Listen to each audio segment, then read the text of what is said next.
ہشام بن عروہ نے خبر دی، انہیں ان کے والد نے اور ان سے حضرت عائشہ رضی اللہ عنہا نے آیت اور کسی عورت کو اپنے شوہر کی طرف سے زیادتی یا بے رغبتی کا خوف ہو کے متعلق کہا، کیا ایسے مرد جس کے ساتھ اس کی بیوی رہتی ہے لیکن شوہر کو اس کی طرف کوئی خاص توجہ نہیں بلکہ وہ اسے جدا کر دینا چاہتا ہے، اس پر عورت کہتی ہے کہ میں اپنی باری اور اپنا نان و نفقہ معاف کر دیتی ہوں، تم مجھے طلاق نہ دو، تو ایسی صورت کے متعلق یہ آیت اسی باب میں اتری۔ صحیح بخاری حدیث نمبر 4601۔ اسود نے بیان کیا کہ ہم حضرت عبداللہ بن مسعود رضی اللہ عنہ کے حلقہ درس میں بیٹھے ہوئے تھے کہ حضرت حذیفہ رضی اللہ عنہ تشریف لائے اور ہمارے پاس کھڑے ہو کر سلام کیا، پھر کہا نفاق میں وہ جماعت مبتلا ہو گئی جو تم سے بہتر تھی۔ اس پر اسود بولے سبحان اللہ، اللہ تعالیٰ تو فرماتا ہے کہ منافق دوزخ کے سب سے نچلے درجے میں ہوں گے۔ عبداللہ بن مسعود رضی اللہ عنہ مسکرانے لگے اور حذیفہ رضی اللہ عنہ مسجد کے کونے میں جا کر بیٹھ گئے۔ اس کے بعد حضرت عبداللہ بن مسعود رضی اللہ عنہ اٹھ گئے اور آپ کے شاگرد بھی ادھر ادھر چلے گئے۔ پھر حذیفہ رضی اللہ عنہ نے مجھ پر کنکری پھینکی، یعنی مجھ کو بلایا۔ میں حاضر ہو گیا تو کہا کہ مجھے عبداللہ بن مسعود رضی اللہ عنہ کی ہنسی پر حیرت ہوئی، حالانکہ جو کچھ میں نے کہا تھا اسے وہ خوب سمجھتے تھے۔ یقیناً نفاق میں ایک جماعت کو مبتلا کیا گیا تھا جو تم سے بہتر تھی، اس لیے کہ پھر انہوں نے توبہ کر لی اور اللہ نے بھی ان کی توبہ قبول کر لی۔ صحیح بخاری حدیث نمبر 4602۔ عامش نے بیان کیا ان سے ابو وائل نے اور ان سے حضرت عبداللہ بن مسعود رضی اللہ عنہ نے کہ نبی کریم صلی اللہ علیہ وسلم نے فرمایا، کسی کے لیے مناسب نہیں کہ مجھے یونس بن متی سے بہتر کہے۔ صحیح بخاری حدیث نمبر 4603۔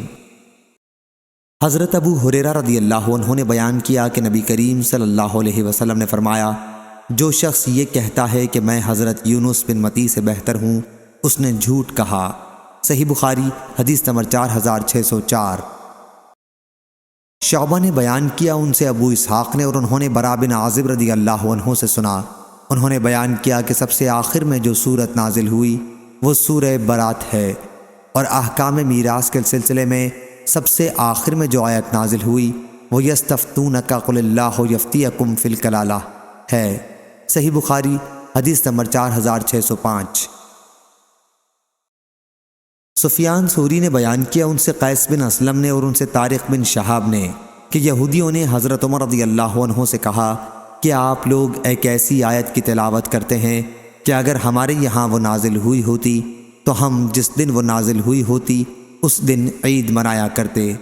حضرت عمر رضی اللہ عنہ نے کہا میں خوب اچھی طرح جانتا ہوں کہ یہ آیت الیوم اکملت لکم دینکم کہاں اور کب نازل ہوئی تھی، اور جب عرفات کے دن نازل ہوئی تو حضور صلی اللہ علیہ وسلم کہاں تشریف رکھتے تھے؟ اللہ کی قسم ہم اس وقت میدان عرفات میں تھے۔ سفیان ثوری نے کہا کہ مجھے شک ہے کہ وہ جمعہ کا دن تھا یا اور کوئی دوسرا دن۔ صحیح بخاری حدیث نمبر 4606۔ قاسم بن محمد نے بیان کیا اور ان سے نبی کریم صلی اللہ علیہ وسلم کی زوجہ مطہرہ حضرت عائشہ رضی اللہ عنہا نے بیان کیا کہ ایک سفر میں ہم رسول اللہ صلی اللہ علیہ وسلم کے ساتھ روانہ ہوئے۔ جب ہم مقام بیدا یا ذات الجیش تک پہنچے تو میرا ہار گم ہو گیا، اس لیے رسول اللہ صلی اللہ علیہ وسلم نے اسے تلاش کروانے کے لیے وہیں قیام کیا، اور صحابہ رضی اللہ عنہم نے بھی آپ صلی اللہ علیہ وسلم کے ساتھ قیام کیا۔ وہاں کہیں پانی نہیں تھا اور صحابہ رضی اللہ عنہم کے ساتھ بھی پانی نہیں تھا۔ لوگ ابو بکر صدیق رضی اللہ عنہ کے پاس آئے اور کہنے لگے، ملاحظہ نہیں فرماتے عائشہ رضی اللہ عنہا نے کیا کر رکھا ہے، اور حضور صلی اللہ علیہ وسلم کو یہیں ٹھہرا لیا اور ہمیں بھی، حالانکہ یہاں کہیں پانی نہیں ہے اور نہ کسی کے پاس پانی ہے۔ حضرت ابو بکر رضی اللہ عنہ میرے یہاں آئے، حضور صلی اللہ علیہ وسلم سر مبارک میری ران پر رکھ کر سو گئے تھے اور کہنے لگے، تم نے حضرت صلی اللہ علیہ وسلم کو اور سب کو روک لیا، حالانکہ یہاں کہیں پانی نہیں ہے اور نہ کسی کے ساتھ پانی ہے۔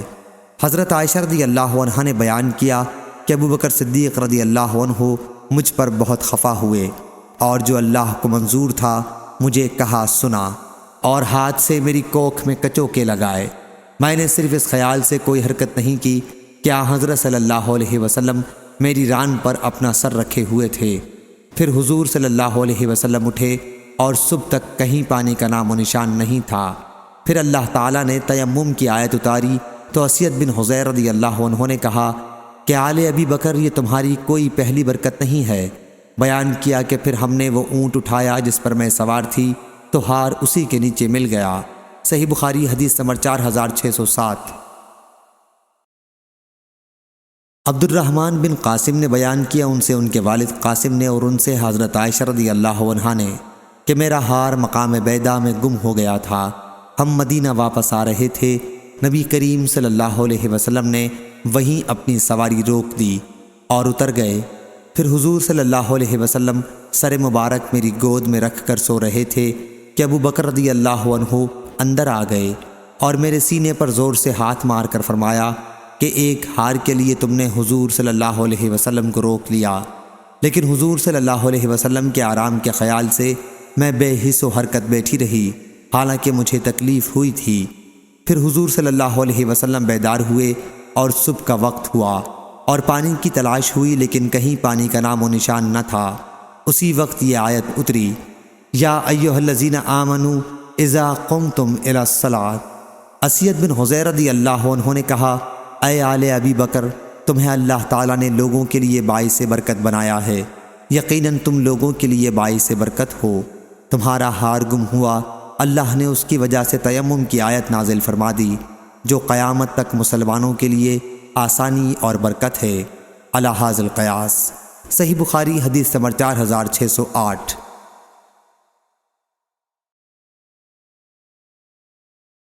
حضرت ابن مسعود رضی اللہ عنہ نے بیان کیا کہ میں حضرت مقداد بن اسود رضی اللہ عنہ کے قریب موجود تھا۔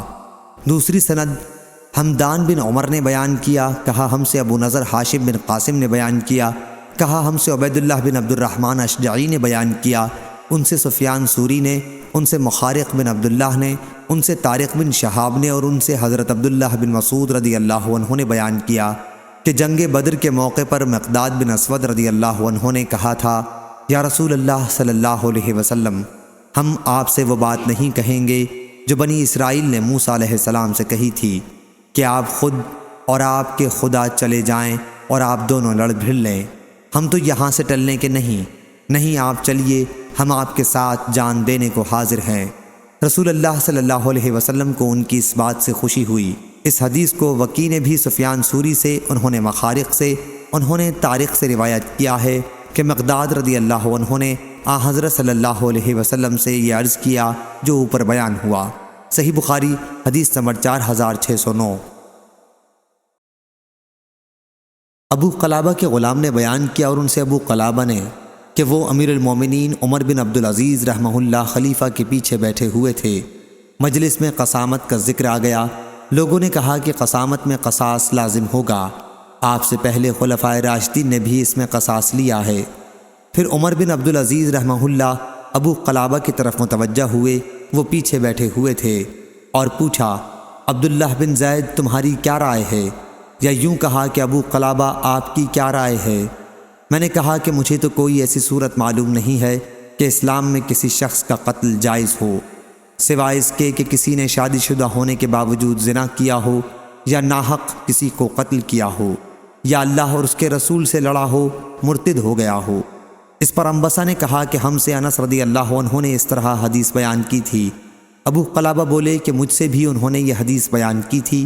بیان کیا کہ کچھ لوگ نبی کریم صلی اللہ علیہ وسلم کی خدمت میں حاضر ہوئے اور اسلام پر بیعت کرنے کے بعد حضرت صلی اللہ علیہ وسلم سے کہا کہ ہمیں اس شہر مدینہ کی آب و ہوا موافق نہیں آئی۔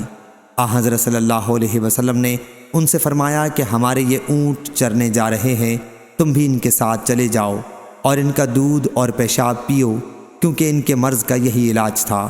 چنانچہ وہ لوگ ان اونٹوں کے ساتھ چلے گئے اور ان کا دودھ اور پیشاب پیا، جس سے انہیں صحت حاصل ہو گئی۔ اس کے بعد انہوں نے حضور صلی اللہ علیہ وسلم کے چرواہے کو پکڑ کے قتل کر دیا اور اونٹ لے کر بھاگے۔ اب ایسے لوگوں سے بدلہ لینے میں کیا تعامل ہو سکتا تھا؟ انہوں نے ایک شخص کو قتل کیا اور اللہ اور اس کے رسول سے لڑے اور حضور صلی اللہ علیہ وسلم کو خوف زدہ کرنا چاہا۔ انبسا نے اس پر کہا سبحان اللہ۔ میں نے کہا کیا تم مجھے جھٹلانا چاہتے ہو؟ انہوں نے کہا کہ نہیں، یہی حدیث انس رضی اللہ عنہ نے مجھ سے بھی بیان کی تھی۔ میں نے اس پر تعجب کیا کہ تم کو حدیث خوب یاد رہتی ہے۔ ابو قلابہ نے بیان کیا کہ انبسا نے کہا اے شام والو، جب تک تمہارے یہاں ابو قلابہ یا ان جیسے عالم موجود رہیں گے تم ہمیشہ اچھے رہو گے۔ صحیح بخاری حدیث نمبر 4610۔ حضرت انس بن مالک رضی اللہ عنہ نے بیان کیا کہ ربی نے، جو انس رضی اللہ عنہ کی پھوپھی تھیں، انصار کی ایک لڑکی کے آگے کے دانت توڑ دیے۔ لڑکی والوں نے قصاص چاہا اور نبی کریم صلی اللہ علیہ وسلم کی خدمت میں حاضر ہوئے۔ حضور صلی اللہ علیہ وسلم نے بھی قصاص کا حکم دیا۔ حضرت انس بن مالک رضی اللہ عنہ کے چچا انس بن نضر رضی اللہ عنہ نے کہا نہیں، اللہ کی قسم ان کا دانت نہ توڑا جائے گا۔ حضور اکرم صلی اللہ علیہ وسلم نے فرمایا انس، لیکن کتاب اللہ کا حکم قصاص ہی کا ہے۔ پھر لڑکی والے معافی پر راضی ہو گئے اور دیت لینا منظور کر لیا۔ اس پر حضور صلی اللہ علیہ وسلم نے فرمایا کہ اللہ کے بہت سے بندے ایسے ہیں کہ اگر وہ اللہ کا نام لے کر قسم کھا لیں تو اللہ ان کی قسم سچی کر دیتا ہے۔ صحیح بخاری حدیث نمبر 4611۔ سفیان ثوری نے بیان کیا، ان سے اسماعیل بن ابی خالد نے، ان سے شعبی نے، ان سے مسروق نے کہ ان سے عائشہ رضی اللہ عنہا نے کہا جو شخص بھی تم سے یہ کہتا ہے کہ اللہ تعالیٰ نے رسول اللہ صلی اللہ علیہ وسلم پر جو کچھ نازل کیا تھا اس میں سے آپ نے کچھ چھپا لیا تھا تو وہ جھوٹا ہے۔ اللہ تعالیٰ نے خود فرمایا ہے کہ اے پیغمبر، جو کچھ آپ پر آپ کے پروردگار کی طرف سے نازل ہوا ہے یہ سب آپ لوگوں تک پہنچا دیں۔ صحیح بخاری حدیث نمبر 4612۔ ہشام نے بیان کیا، ان سے ان کے والد نے اور ان سے حضرت عائشہ رضی اللہ عنہا نے کہ آیت اللہ تم سے تمہاری فضول قسموں پر پکڑ نہیں کرتا کسی کے اس طرح قسم کھانے کے بارے میں نازل ہوئی تھی کہ نہیں خدا کی قسم، ہاں خدا کی قسم۔ صحیح بخاری حدیث نمبر 4613۔ ہشام بن عروہ نے بیان کیا، کہا مجھ کو میرے والد نے خبر دی اور ان سے عائشہ رضی اللہ عنہا نے بیان کیا کہ ان کے والد ابو بکر صدیق رضی اللہ عنہ اپنی قسم کے خلاف کبھی نہیں کیا کرتے تھے، لیکن جب اللہ تعالیٰ نے قسم کے کفارے کا حکم نازل کر دیا تو ابو بکر رضی اللہ عنہ نے کہا کہ اب اگر اس کے یعنی جس کے لیے قسم کھا رکھی تھی سوا دوسری چیز مجھے اس سے بہتر معلوم ہوتی ہے تو میں اللہ تعالیٰ کی دی ہوئی رخصت پر عمل کرتا ہوں اور وہی کام کرتا ہوں جو بہتر ہوتا ہے۔ صحیح بخاری حدیث نمبر 4614۔ خالد بن عبداللہ طحان نے بیان کیا، ان سے اسماعیل بن ابی خالد نے، ان سے قیس بن ابی حازم نے اور ان سے عبداللہ بن مسعود رضی اللہ عنہ نے کہ ہم رسول اللہ صلی اللہ علیہ وسلم کے ساتھ ہو کر جہاد کیا کرتے تھے اور ہمارے ساتھ ہماری بیویاں نہیں ہوتی تھیں۔ اس پر ہم نے عرض کیا کہ ہم اپنے کو خصی کیوں نہ کر لیں، لیکن حضرت صلی اللہ علیہ وسلم نے ہمیں اس سے روک دیا اور اس کے بعد ہمیں اس کی اجازت دی کہ ہم کسی عورت سے کپڑے یا کسی بھی چیز کے بدلے میں نکاح کر سکتے ہیں۔ پھر عبداللہ رضی اللہ عنہ نے یہ آیت پڑھی، اے ایمان والو، اپنے اوپر ان پاکیزہ چیزوں کو حرام نہ کرو جو اللہ نے تمہارے لیے جائز کی ہیں۔ صحیح بخاری حدیث نمبر 4615۔ حضرت ابن عمر رضی اللہ عنہ نے بیان کیا کہ جب شراب کی حرمت نازل ہوئی تو مدینے میں اس وقت 5 قسم کی شراب استعمال ہوتی تھی، لیکن انگوری شراب کا استعمال نہیں ہوتا تھا، بہرحال وہ بھی حرام قرار پائی۔ صحیح بخاری حدیث نمبر 4616۔ انس بن مالک رضی اللہ عنہ نے بیان کیا، ہم لوگ تمہاری فضیح کھجور سے بنائی ہوئی شراب کے سوا اور کوئی شراب استعمال نہیں کرتے تھے، یہی جس کا نام تم نے فضیح رکھ رکھا ہے میں کھڑا ابو طلحہ رضی اللہ عنہ کو پلا رہا تھا اور فلاں کو کہ ایک صاحب آئے اور کہا تمہیں کچھ خبر بھی ہے؟ لوگوں نے پوچھا کیا بات ہے؟ انہوں نے بتایا کہ شراب حرام قرار دی جا چکی ہے۔ فوراً ہی ان لوگوں نے کہا انس رضی اللہ عنہ اب ان شراب کے مٹکوں کو بہا دو۔ انہوں نے بیان کیا کہ ان کی اطلاع کے بعد پھر ان لوگوں نے اس میں سے ایک قطرہ بھی نہ مانگا اور نہ پھر اس کا استعمال کیا۔ صحیح بخاری حدیث نمبر 4617۔ جابر رضی اللہ عنہ نے بیان کیا کہ غزوہ احد میں بہت سے صحابہ رضی اللہ عنہم نے صبح شراب پی تھی اور اسی دن وہ سب شہید کر دیے گئے تھے۔ اس وقت شراب حرام نہیں ہوئی تھی، اس لیے وہ گنہگار نہیں ٹھہرے۔ صحیح بخاری حدیث نمبر 4618۔ حضرت عبداللہ بن عمر رضی اللہ عنہ نے بیان کیا کہ میں نے عمر رضی اللہ عنہ سے سنا، وہ نبی کریم صلی اللہ علیہ وسلم کے منبر پر کھڑے فرما رہے تھے، اما بعد، اے لوگو، جب شراب کی حرمت نازل ہوئی تو وہ 5 چیزوں سے تیار کی جاتی تھی: انگور، کھجور، شہد، گیہوں اور جو سے، اور شراب ہر وہ پینے کی چیز ہے جو عقل کو زائل کر دے۔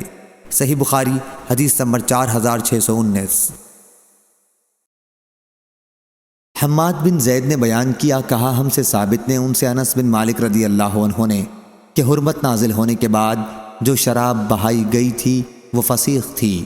امام بخاری رحمہ اللہ نے بیان کیا کہ مجھ سے محمد نے ابو نعمان سے اس زیادتی کے ساتھ بیان کیا کہ انس رضی اللہ عنہ نے کہا، میں صحابہ کی ایک جماعت کو ابو طلحہ رضی اللہ عنہ کے گھر شراب پلا رہا تھا کہ شراب کی حرمت نازل ہوئی۔ حضرت صلی اللہ علیہ وسلم نے منادی کو حکم دیا اور انہوں نے اعلان کرنا شروع کیا۔ ابو طلحہ رضی اللہ عنہ نے کہا، باہر جا کے دیکھو یہ آواز کیسی ہے؟ بیان کیا کہ میں باہر آیا اور کہا کہ ایک منادی اعلان کر رہا ہے کہ خبردار ہو جاؤ، شراب حرام ہو گئی ہے۔ یہ سنتے ہی انہوں نے مجھ سے کہا کہ جاؤ اور شراب بہا دو۔ راوی نے بیان کیا مدینے کی گلیوں میں شراب بہنے لگی۔ راوی نے بیان کیا کہ ان دنوں فضیخ شراب استعمال ہوتی تھی۔ بعض لوگوں نے شراب کو جو اس طرح بہتے دیکھا تو کہنے لگے، معلوم ہوتا ہے کہ کچھ لوگوں نے شراب سے اپنا پیٹ بھر رکھا تھا اور اسی حالت میں انہیں قتل کر دیا گیا ہے۔ بیان کیا کہ پھر اللہ تعالیٰ نے یہ آیت نازل کی، جو لوگ ایمان رکھتے ہیں اور نیک کام کرتے رہتے ہیں ان پر اس چیز میں کوئی گناہ نہیں جس کو انہوں نے کھا لیا۔ صحیح بخاری حدیث نمبر 4620۔ حضرت انس رضی اللہ عنہ نے بیان کیا کہ ایک مرتبہ رسول اللہ صلی اللہ علیہ وسلم نے ایسا خطبہ دیا کہ میں نے ویسا خطبہ کبھی نہیں سنا تھا۔ آپ صلی اللہ علیہ وسلم نے فرمایا، جو کچھ میں جانتا ہوں اگر تمہیں بھی معلوم ہوتا تو تم ہنستے کم اور روتے زیادہ۔ بیان کیا کہ پھر حضور صلی اللہ علیہ وسلم کے صحابہ رضی اللہ عنہم نے اپنے چہرے چھپا لیے، باوجود ضبط کے ان کے رونے کی آواز سنائی دے رہی تھی۔ ایک صحابی نے اس موقع پر پوچھا، میرے والد کون ہیں؟ حضور صلی اللہ علیہ وسلم نے فرمایا کہ فلاں۔ اس پر یہ آیت نازل ہوئی کہ ایسی باتیں مت پوچھو کہ اگر تم پر ظاہر کر دی جائیں تو تمہیں ناگوار گزریں۔ اس کی روایت نظر اور روح بن عبادہ نے شعبہ سے کی ہے۔ صحیح بخاری حدیث نمبر 4621۔ ابن عباس رضی اللہ عنہ نے بیان کیا کہ بعض لوگ رسول اللہ صلی اللہ علیہ وسلم سے مذاقاً سوالات کیا کرتے تھے۔ کوئی شخص یوں پوچھتا کہ میرا باپ کون ہے، کسی کی اگر اونٹنی گم ہو جاتی تو وہ یہ پوچھتا کہ میری اونٹنی کہاں ہوگی۔ ایسے ہی لوگوں کے لیے اللہ تعالیٰ نے یہ آیت نازل کی، کیا اے ایمان والو، ایسی باتیں مت پوچھو کہ اگر تم پر ظاہری کر دی جائیں تو تمہیں ناگوار گزرے، یہاں تک کہ پوری آیت پڑھ کر سنائی۔ صحیح بخاری حدیث نمبر 4622۔ سعید بن مسیب نے بیان کیا کہ بحیرہ اس اونٹنی کو کہتے تھے جس کا دودھ بتوں کے لیے روک دیا جاتا اور کوئی شخص اس کے دودھ کو دہنے کا مجاز نہ سمجھا جاتا، اور سائبہ اس اونٹنی کو کہتے تھے جسے وہ اپنے دیوتاؤں کے نام پر آزاد چھوڑ دیتے اور اس سے بار برداری اور سواری وغیرہ کا کام نہ لیتے۔ سعید راوی نے بیان کیا کہ حضرت ابو ہریرہ رضی اللہ عنہ نے بیان کیا کہ رسول اللہ صلی اللہ علیہ وسلم نے فرمایا، میں نے عمرو بن عامر خزائی کو دیکھا کہ وہ اپنی آنتوں کو جہنم میں گھسیٹ رہا تھا۔ اس نے سب سے پہلے سانڈ چھوڑنے کی رسم نکالی تھی، اور وسیلہ اس جوان اونٹنی کو کہتے ہیں جو پہلی مرتبہ مادہ بچہ جنتی اور پھر دوسری مرتبہ بھی مادہ ہی جنتی، اسے بھی وہ بتوں کے نام پر چھوڑ دیتے تھے، لیکن اسی صورت میں جبکہ وہ برابر 2 مرتبہ مادہ بچہ جنتی اور اس کے درمیان میں کوئی نر بچہ نہ ہوتا۔ اور حام وہ نر اونٹ جو مادے پر شمار سے کئی دفعہ چڑھتا، اس کے نطفے سے 10 بچے پیدا ہو جاتے، جب وہ اتنی صحبتیں کر چکتا تو اس کو بھی بتوں کے نام پر چھوڑ دیتے اور بوجھ لادنے سے معاف کر دیتے، نہ سواری کرتے، اس کا نام حام رکھتے۔ اور ابو الیمان حکیم بن نافع نے کہا ہم کو شعیب نے خبر دی، انہوں نے زہری سے سنا، کہا میں نے سعید بن مسیب سے یہی حدیث سنی جو اوپر گزری۔ سعید نے کہا ابو ہریرہ رضی اللہ عنہ نے کہا میں نے آن حضرت صلی اللہ علیہ وسلم سے سنا، وہی عمرو بن عامر خزائی کا قصہ جو اوپر گزرا۔ اور یزید بن عبداللہ بن ہاد نے بھی اس حدیث کو ابن شہاب سے روایت کیا، انہوں نے سعید بن مسیب سے، انہوں نے ابو ہریرہ رضی اللہ عنہ سے کہا میں نے آن حضرت صلی اللہ علیہ وسلم سے سنا۔ صحیح بخاری حدیث نمبر 4623۔ یونس نے بیان کیا ان سے زہری نے، ان سے عروہ نے، اور ان سے حضرت عائشہ رضی اللہ عنہا نے بیان کیا کہ رسول اللہ صلی اللہ علیہ وسلم نے فرمایا میں نے جہنم کو دیکھا کہ اس کے بعض حصے بعض دوسرے حصوں کو کھائے جا رہے ہیں، اور میں نے عمرو بن عامر خزائی کو دیکھا کہ وہ اپنی آنتیں اس میں گھسیٹتا پھر رہا تھا۔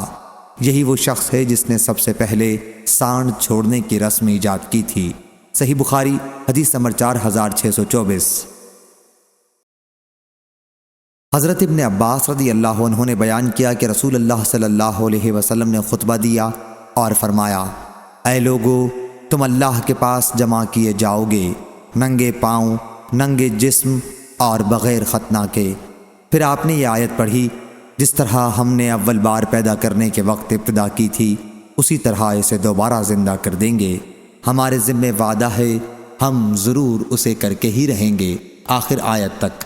پھر فرمایا قیامت کے دن تمام مخلوق میں سب سے پہلے حضرت ابراہیم علیہ السلام کو کپڑا پہنایا جائے گا، ہاں، اور میری امت کے کچھ لوگوں کو لایا جائے گا اور انہیں جہنم کے بائیں طرف لے جایا جائے گا۔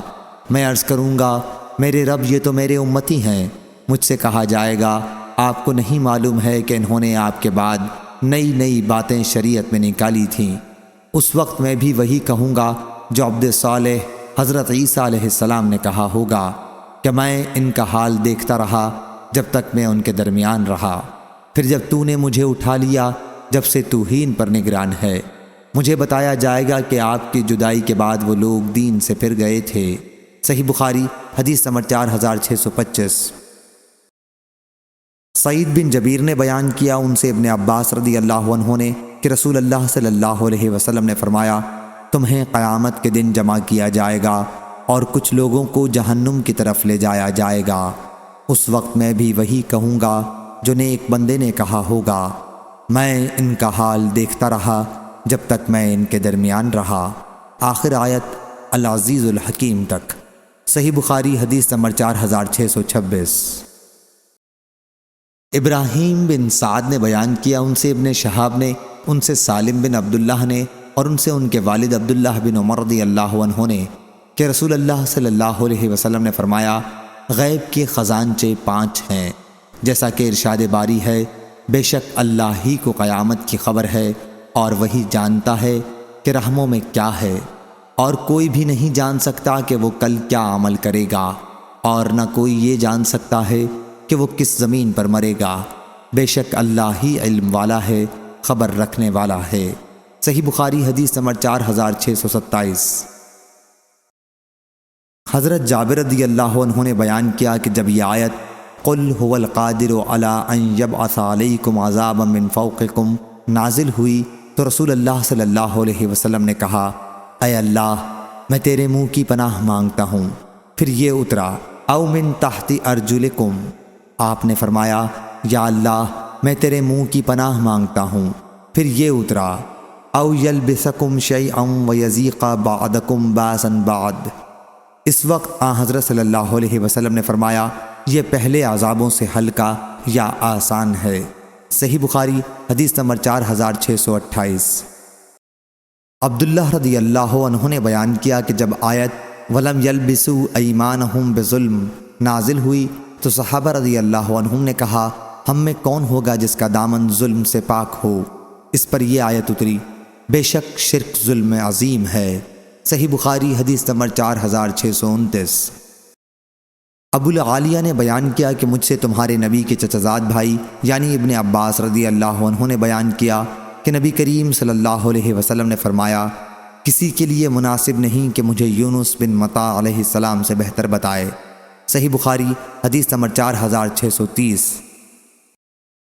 سعد بن ابراہیم نے خبر دی، انہوں نے کہا میں نے حمید بن عبد الرحمن بن عوف سے سنا، انہوں نے ابو ہریرہ رضی اللہ عنہ سے کہ نبی کریم صلی اللہ علیہ وسلم نے فرمایا کسی شخص کے لیے جائز نہیں کہ مجھے یونس بن متی علیہ السلام سے بہتر بتائے۔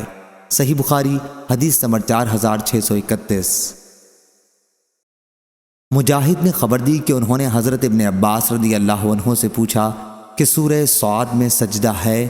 ابن عباس رضی اللہ عنہ نے بتلایا ہاں۔ پھر آپ نے آیت وَوَهَبْنَا سے فَبِهُدَاهُ مُقْتَدِهُ تک پڑھی اور کہا داؤد علیہ السلام بھی ان انبیاء میں شامل ہیں جن کا ذکر آیت میں ہوا ہے۔ یزید بن ہارون، محمد بن عبید اور سہل بن یوسف نے عوام بن حوشب سے، ان سے مجاہد نے بیان کیا کہ میں نے ابن عباس رضی اللہ عنہ سے پوچھا تو انہوں نے کہا تمہارے نبی بھی ان میں سے ہیں جنہیں اگلے انبیاء کی اقتداء کا حکم دیا گیا ہے۔ صحیح بخاری حدیث نمبر 4632۔ عطا نے بیان کیا کہ انہوں نے جابر بن عبداللہ رضی اللہ عنہ سے سنا، انہوں نے نبی کریم صلی اللہ علیہ وسلم سے سنا، حضرت صلی اللہ علیہ وسلم نے فرمایا اللہ یہودیوں کو غارت کرے۔ جب اللہ تعالیٰ نے ان پر مردہ جانوروں کی چربی حرام کر دی تو اس کا تیل نکال کر اسے بیچنے اور کھانے لگے۔ اور ابو عاصم نے بیان کیا، ان سے عبد الحمید نے بیان کیا، ان سے یزید نے بیان کیا، انہیں عطا نے لکھا تھا کہ میں نے جابر رضی اللہ عنہ سے سنا اور انہوں نے نبی کریم صلی اللہ علیہ وسلم سے۔ صحیح بخاری حدیث نمبر 4633۔ عبداللہ رضی اللہ عنہ نے کہا کہ اللہ سے زیادہ اور کوئی غیرت مند نہیں، یہی وجہ ہے کہ اس نے بے حیائیوں کو حرام قرار دیا ہے، خواہ وہ ظاہر ہوں خواہ پوشیدہ، اور اللہ کو اپنی تعریف سے زیادہ اور کوئی چیز پسند نہیں، یہی وجہ ہے کہ اس نے اپنی خود مدح کی ہے۔ عمرو بن مرہ نے بیان کیا کہ میں نے پوچھا آپ نے یہ حدیث خود عبداللہ بن مسعود رضی اللہ عنہ سے سنی تھی؟ انہوں نے بیان کیا کہ ہاں۔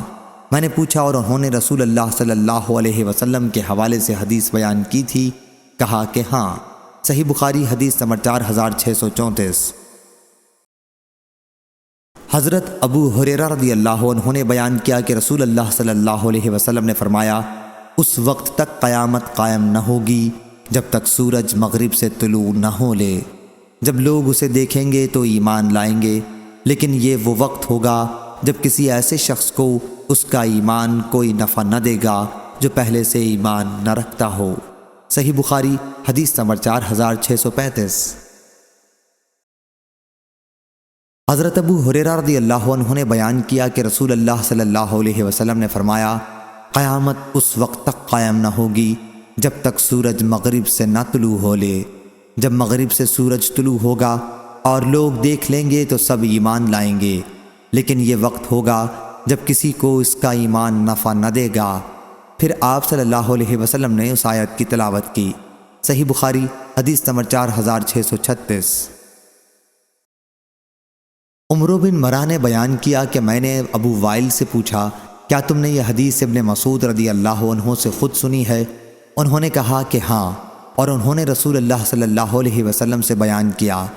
حضرت صلی اللہ علیہ وسلم نے فرمایا کہ اللہ سے زیادہ اور کوئی غیرت مند نہیں ہے، اس لیے اس نے بے حیائیوں کو حرام کیا، خواہ ظاہر میں ہوں یا پوشیدہ، اور اللہ سے زیادہ اپنی مداح کو پسند کرنے والا اور کوئی نہیں، اسی لیے اس نے اپنے نفس کی خود تعریف کی ہے۔ صحیح بخاری حدیث نمبر 4637۔ سفیان ثوری نے بیان کیا، ان سے عمرو بن یحییٰ مازنی نے، ان سے ان کے والد یحییٰ مازنی نے، اور ان سے حضرت ابو سعید خدری رضی اللہ عنہ نے بیان کیا کہ ایک یہودی رسول اللہ صلی اللہ علیہ وسلم کی خدمت میں حاضر ہوا، اس کے منہ پر کسی نے تمانچہ مارا تھا۔ اس نے کہا اے محمد صلی اللہ علیہ وسلم، آپ کے انصاری صحابہ میں سے ایک شخص نے مجھے تمانچہ مارا ہے۔ حضرت صلی اللہ علیہ وسلم نے فرمایا انہیں بلاؤ۔ لوگوں نے انہیں بلایا، پھر آپ صلی اللہ علیہ وسلم نے ان سے پوچھا کہ تم نے اسے تمانچہ کیوں مارا ہے؟ اس نے عرض کیا یا رسول اللہ صلی اللہ علیہ وسلم، میں یہودیوں کی طرف سے گزرا تو میں نے سنا کہ یہ کہہ رہا تھا اس ذات کی قسم جس نے موسیٰ علیہ السلام کو تمام انسانوں پر فضیلت دی۔ میں نے کہا اور محمد صلی اللہ علیہ وسلم پر بھی۔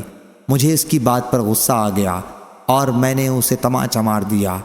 حضرت صلی اللہ علیہ وسلم نے اس پر فرمایا مجھے انبیاء پر فضیلت نہ دیا کرو، قیامت کے دن تمام لوگ بے ہوش کر دیے جائیں گے۔ سب سے پہلے میں ہوش میں آؤں گا، لیکن میں موسیٰ علیہ السلام کو دیکھوں گا کہ وہ عرش کا ایک پایا پکڑے کھڑے ہوں گے۔ اب مجھے نہیں معلوم کہ وہ مجھ سے پہلے ہوش میں آ گئے یا طور کی بے ہوشی کا انہیں بدلہ دیا گیا۔ صحیح بخاری حدیث نمبر 4638۔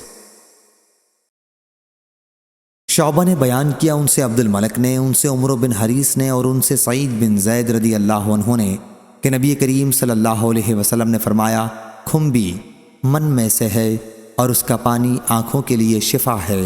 صحیح بخاری حدیث نمبر 4639۔ ابو ادریس خولانی نے بیان کیا، کہا کہ میں نے ابو درداء رضی اللہ عنہ سے سنا، انہوں نے بیان کیا کہ ابو بکر رضی اللہ عنہ اور عمر رضی اللہ عنہ کے درمیان کچھ بحث سی ہو گئی تھی۔ حضرت عمر رضی اللہ عنہ حضرت ابو بکر رضی اللہ عنہ پر غصہ ہو گئے اور ان کے پاس آنے لگے۔ ابو بکر رضی اللہ عنہ بھی ان کے پیچھے پیچھے ہو گئے معافی مانگتے ہوئے، لیکن عمر رضی اللہ عنہ نے انہیں معاف نہیں کیا اور گھر پہنچ کر اندر سے دروازہ بند کر لیا۔ اب ابو بکر رضی اللہ عنہ رسول اللہ صلی اللہ علیہ وسلم کی خدمت میں حاضر ہوئے۔ حضرت ابو درداء رضی اللہ عنہ نے بیان کیا کہ ہم لوگ اس وقت حضور صلی اللہ علیہ وسلم کی خدمت میں حاضر تھے۔ حضور صلی اللہ علیہ وسلم نے فرمایا، تمہارے یہ صاحب یعنی ابو بکر رضی اللہ عنہ لڑ آئے ہیں۔ راوی نے بیان کیا کہ عمر رضی اللہ عنہ بھی اپنے طرز عمل پر نادم ہوئے اور حضور صلی اللہ علیہ وسلم کی طرف چلے اور سلام کر کے آپ صلی اللہ علیہ وسلم کے قریب بیٹھ گئے۔ پھر حضور صلی اللہ علیہ وسلم سے سارا واقعہ بیان کیا۔ ابو درداء رضی اللہ عنہ نے بیان کیا کہ آپ بہت ناراض ہوئے۔ ادھر ابو بکر رضی اللہ عنہ بار بار یہ عرض کرتے کہ یا رسول اللہ صلی اللہ علیہ وسلم، واقعی میری ہی زیادتی تھی۔ پھر حضور صلی اللہ علیہ وسلم نے فرمایا، کیا تم لوگ میرے ساتھی کو مجھ سے جدا کرنا چاہتے ہو؟ جب میں نے کہا تھا کہ اے انسانوں، بے شک میں اللہ کا رسول ہوں تم سب کی طرف، تو تم لوگوں نے کہا کہ تم جھوٹ بولتے ہو۔ اس وقت ابو بکر رضی اللہ عنہ نے کہا تھا کہ آپ سچے ہیں۔ ابو عبید اللہ نے کہا، غامر کے معنی حدیث میں یہ ہے کہ ابو بکر رضی اللہ عنہ نے بھلائی میں سبقت کی ہے۔ صحیح بخاری حدیث نمبر 4640۔ معمر نے خبر دی، انہیں حمام بن منبع نے، انہوں نے حضرت ابو ہریرہ رضی اللہ عنہ سے سنا، انہوں نے بیان کیا کہ رسول اللہ صلی اللہ علیہ وسلم نے فرمایا، بنی اسرائیل سے کہا گیا تھا کہ دروازے میں عاجزی سے جھکتے ہوئے داخل ہو اور کہتے جاؤ کہ توبہ ہے تو ہم تمہاری خطائیں معاف کر دیں گے، لیکن انہوں نے حکم بدل ڈالا، چوتڑوں کے بل گھسٹتے ہوئے داخل ہوئے اور یہ کہا کہ حبہ فی شعرہ، یعنی ہم کو بالیوں میں دانا چاہیے۔ صحیح بخاری حدیث نمبر 4641۔ حضرت ابن عباس رضی اللہ عنہ نے بیان کیا کہ عینہ بن حسن بن حذیفہ نے اپنے بھتیجے حربن قیس کے یہاں آ کر قیام کیا، اور ان چند خاص لوگوں میں سے تھے جنہیں حضرت عمر رضی اللہ عنہ اپنے بہت قریب رکھتے تھے۔ جو لوگ قرآن مجید کے زیادہ عالم اور قاری ہوتے، حضرت عمر رضی اللہ عنہ کی مجلس میں انہی کو زیادہ نزدیکی حاصل ہوتی تھی، اور ایسے لوگ آپ کے مشیر ہوتے۔ اس کی کوئی قید نہیں تھی کہ وہ عمر رسیدہ ہوں یا نوجوان۔ آئینہ نے اپنے بھتیجے سے کہا کہ تمہیں اس امیر کی مجلس میں بہت نزدیکی حاصل ہے، میرے لیے بھی مجلس میں حاضری کی اجازت لے دو۔ حر بن قیس نے کہا کہ میں آپ کے لیے بھی اجازت مانگوں گا۔ حضرت ابن عباس رضی اللہ عنہ نے بیان کیا، چنانچہ انہوں نے آئینہ کے لیے بھی اجازت مانگی، اور حضرت عمر رضی اللہ عنہ نے انہیں مجلس میں آنے کی اجازت دے دی۔ مجلس میں جب وہ پہنچے تو کہنے لگے، اے خطاب کے بیٹے، خدا کی قسم، نہ تو تم ہمیں مال ہی دیتے ہو اور نہ عدل و انصاف کے ساتھ فیصلہ کرتے ہو۔ حضرت عمر رضی اللہ عنہ کو ان کی اس بات پر بڑا غصہ آیا اور آگے بڑھ ہی رہے تھے کہ حر بن قیس نے عرض کیا، یا امیر المومنین، اللہ تعالیٰ نے اپنے نبی سے خطاب کر کے فرمایا ہے، معافی اختیار کر اور نیک کام کا حکم دے اور جاہلوں سے کنارہ کش ہو جایا کیجیے، اور یہ بھی جاہلوں میں سے ہیں۔ اللہ کی قسم کہ جب حر نے قرآن مجید کی تلاوت کی تو حضرت عمر رضی اللہ عنہ بالکل ٹھنڈے پڑ گئے، اور کتاب اللہ کے حکم کے سامنے آپ کی یہی حالت ہوتی تھی۔ صحیح بخاری حدیث نمبر 4642۔ وکیع نے بیان کیا ان سے ہشام نے، ان سے ان کے والد نے، اور ان سے عبداللہ بن زبیر رضی اللہ عنہ نے بیان کیا کہ آیت معافی اختیار کیجئے اور نیک کام کا حکم دیتے رہیے، لوگوں کی اخلاق کی اصلاح کے لیے ہی نازل ہوئی ہے۔ صحیح بخاری حدیث نمبر 4643۔ ابو اسامہ نے بیان کیا ان سے ہشام نے، ان سے ان کے والد نے، اور ان سے عبداللہ بن زبیر رضی اللہ عنہ نے کہ اللہ تعالیٰ نے اپنے نبی کریم صلی اللہ علیہ وسلم کو حکم دیا ہے کہ لوگوں کے اخلاق ٹھیک کرنے کے لیے درگزر اختیار کریں، یا کچھ ایسا ہی کہا۔ صحیح بخاری حدیث نمبر 4644۔ سعید بن جبیر نے بیان کیا کہ میں نے حضرت ابن عباس رضی اللہ عنہ سے سورہ انفال کے متعلق پوچھا، انہوں نے بتلایا کہ غزوہ بدر میں نازل ہوئی تھی۔ الشوکہ کا معنی دھار نوک، مردفین کے معنی فوج در فوج کہتے ہیں۔ ردفنی واردفنی یعنی میرے بعد آیا۔ ذالکم فذوقوہ، ذوقوہ کا معنی یہ ہے کہ یہ عذاب اٹھاؤ، اس کا تجربہ کرو، منہ سے چکھنا مراد نہیں ہے۔ فیرکمہ کا معنی اس کو جمع کرے، شرد کا معنی جدا کر دے یا سخت سزا دے۔ جنحو کا معنی صلح طلب کریں۔ سلم سلم اور سلام کا معنی ایک ہی ہے۔ یسخن کا معنی غالب ہوا، اور مجاہد نے کہا مکا کا معنی انگلیاں منہ پر رکھنا، تصدیہ سیٹی بجانا، شبتو کا تاکہ تجھ کو قید کر لیں۔ صحیح بخاری حدیث نمبر 4645۔ ورقہ بن عمر نے بیان کیا ان سے ابن ابی نجیح نے، ان سے مجاہد نے، اور ان سے ابن عباس رضی اللہ عنہ نے کہ آیت بدترین حیوانات اللہ کے نزدیک وہ بہرے گونگے ہیں جو عقل سے ذرا کام نہیں لیتے، بنو عبدالدار کے کچھ لوگوں کے بارے میں اتری تھی۔ صحیح بخاری حدیث نمبر 4646۔ شعبہ نے بیان کیا ان سے خبیب بن عبد الرحمن نے، انہوں نے حفص بن عاصم سے سنا، اور ان سے ابو سعید بن معالی رضی اللہ عنہ نے بیان کیا کہ میں نماز پڑھ رہا تھا کہ رسول اللہ صلی اللہ علیہ وسلم نے مجھے پکارا۔ میں آپ صلی اللہ علیہ وسلم کی خدمت میں نہ پہنچ سکا، بلکہ نماز سے فارغ ہونے کے بعد حاضر ہوا۔ آپ صلی اللہ علیہ وسلم نے دریافت فرمایا کہ آنے میں دیر کیوں ہوئی؟ کیا اللہ تعالیٰ نے تمہیں حکم نہیں دیا ہے؟ کیا اے ایمان والو اللہ اور اس کے رسول کی آواز پر لبیک کہو جبکہ وہ یعنی رسول تم کو بلائیں؟ پھر آپ نے فرمایا مسجد سے نکلنے سے پہلے میں تمہیں قرآن کی عظیم ترین سورت سکھاؤں گا۔ تھوڑی دیر بعد آپ باہر تشریف لے جانے لگے تو میں نے آپ کو یاد دلایا۔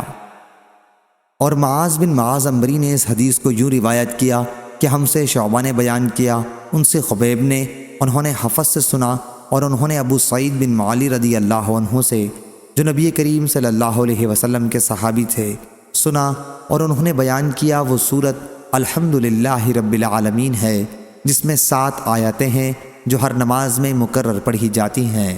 صحیح بخاری حدیث نمبر 4647۔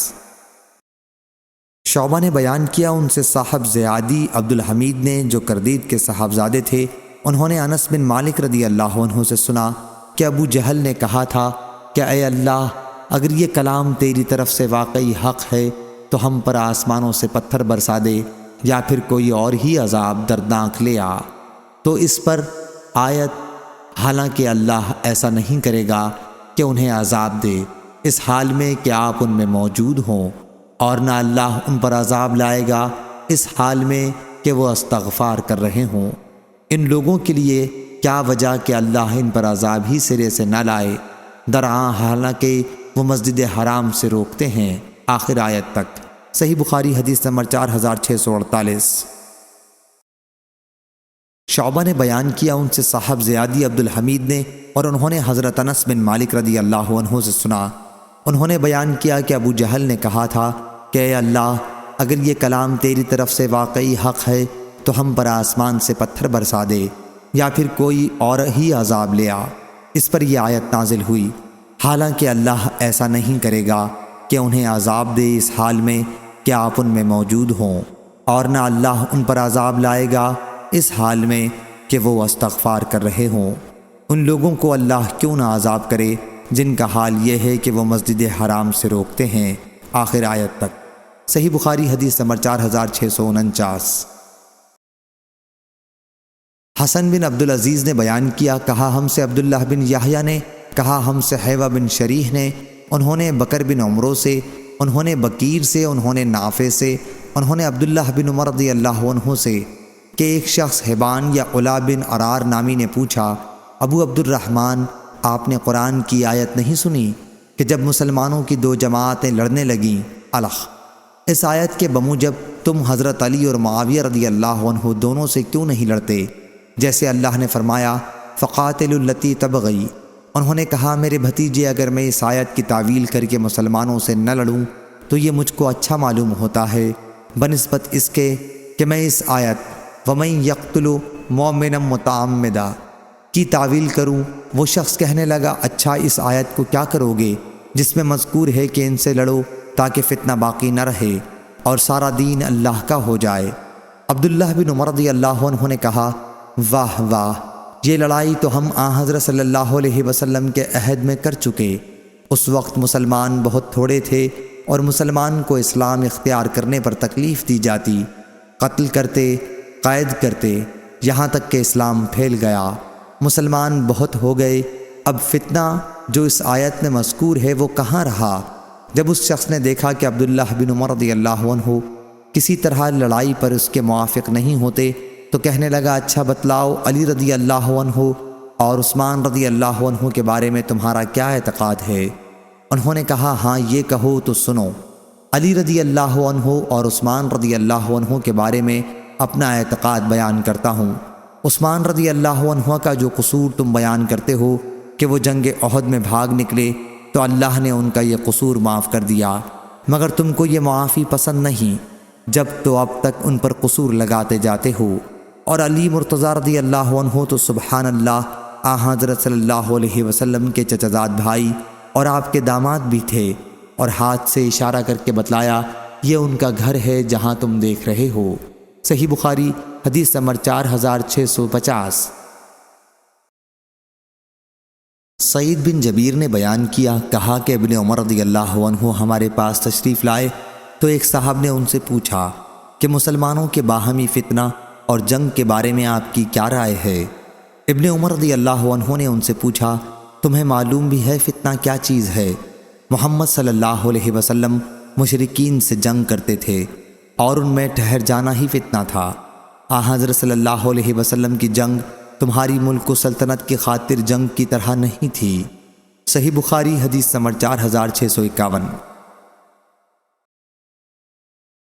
سفیان ثوری نے بیان کیا، ان سے عمرو بن دینار نے اور ان سے ابن عباس رضی اللہ عنہ نے بیان کیا کہ جب یہ آیت نازل ہوئی کہ اگر تم میں سے 20 آدمی بھی صبر کرنے والے ہوں تو وہ 200 پر غالب آ جائیں گے، تو مسلمانوں کے لیے فرض قرار دے دیا گیا کہ ایک مسلمان 10 کافروں کے مقابلے سے نہ بھاگے، اور کئی مرتبہ سفیان ثوری نے یہ بھی کہا کہ 20 200 کے مقابلے سے نہ بھاگیں۔ پھر اللہ تعالیٰ نے یہ آیت اتاری، اب اللہ نے تم پر تخفیف کر دی، اس کے بعد یہ فرض قرار دیا کہ 100 200 کے مقابلے سے نہ بھاگیں۔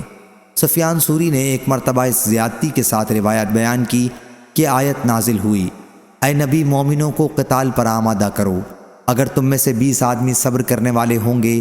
سفیان ثوری نے بیان کیا اور ان سے عبداللہ بن شبرمہ کوفہ کے قاضی نے بیان کیا کہ میرا خیال ہے امر بالمعروف اور نہی عن المنکر میں بھی یہی حکم ہے۔ صحیح بخاری حدیث نمبر 4652۔ حضرت ابن عباس رضی اللہ عنہ نے بیان کیا کہ جب یہ آیت اتری اگر تم میں سے 20 آدمی بھی صبر کرنے والے ہوں گے تو وہ 200 پر غالب آ جائیں گے، تو مسلمانوں پر سخت گزرا، کیونکہ اس آیت میں ان پر یہ فرض قرار دے دیا گیا تھا کہ ایک مسلمان 10 کافروں کے مقابلے سے نہ بھاگے، اس لیے اس کے بعد تخفیف کی گئی، اور اللہ تعالیٰ نے فرمایا اب اللہ نے تم سے تخفیف کر دی اور معلوم کر لیا کہ تم میں جوش کی کمی ہے، سو اب اگر تم میں 100 صبر کرنے والے ہوں گے تو وہ 200 پر غالب آ جائیں گے۔ حضرت ابن عباس رضی اللہ عنہ نے کہا کہ تعداد کی اس کمی سے اتنی ہی مسلمانوں کے صبر میں کمی ہو گئی۔ صحیح بخاری حدیث نمبر 4653۔ شعبہ نے بیان کیا، ان سے ابو اسحاق نے کہ میں نے برا بن عازب رضی اللہ عنہ سے سنا، انہوں نے کہا کہ سب سے آخر میں یہ آیت نازل ہوئی تھی، یستفتونک قل اللہ یفتیکم فی الکلالہ، اور سب سے آخر میں سورہ برت نازل ہوئی۔ صحیح بخاری حدیث نمبر 4654۔ ابو ہریرہ رضی اللہ عنہ نے کہا، ابو بکر صدیق رضی اللہ عنہ نے اس حج کے موقع پر جس کا آن حضرت صلی اللہ علیہ وسلم نے انہیں امیر بنایا تھا، مجھے بھی ان اعلان کرنے والوں میں رکھا تھا جنہیں آن حضرت صلی اللہ علیہ وسلم نے یوم نحر میں اس لیے بھیجا تھا کہ اعلان کر دیں کہ آئندہ سال سے کوئی مشرک حج کرنے نہ آئے اور کوئی شخص بیت اللہ کا طواف ننگے ہو کر نہ کرے۔ حمید بن عبد الرحمن نے کہا، پھر اس کے بعد آن حضرت صلی اللہ علیہ وسلم نے حضرت علی رضی اللہ عنہ کو پیچھے سے بھیجا اور انہیں سورہ برات کے احکام کے اعلان کرنے کا حکم دیا۔ حضرت ابو ہریرہ رضی اللہ عنہ نے کہا، چنانچہ ہمارے ساتھ حضرت علی رضی اللہ عنہ نے بھی یوم نحر ہی میں سورہ برات کا اعلان کیا اور اس کا کہ آئندہ سال سے کوئی مشرک حج نہ کرے اور نہ کوئی ننگے ہو کر طواف کرے۔ صحیح بخاری حدیث نمبر 4655۔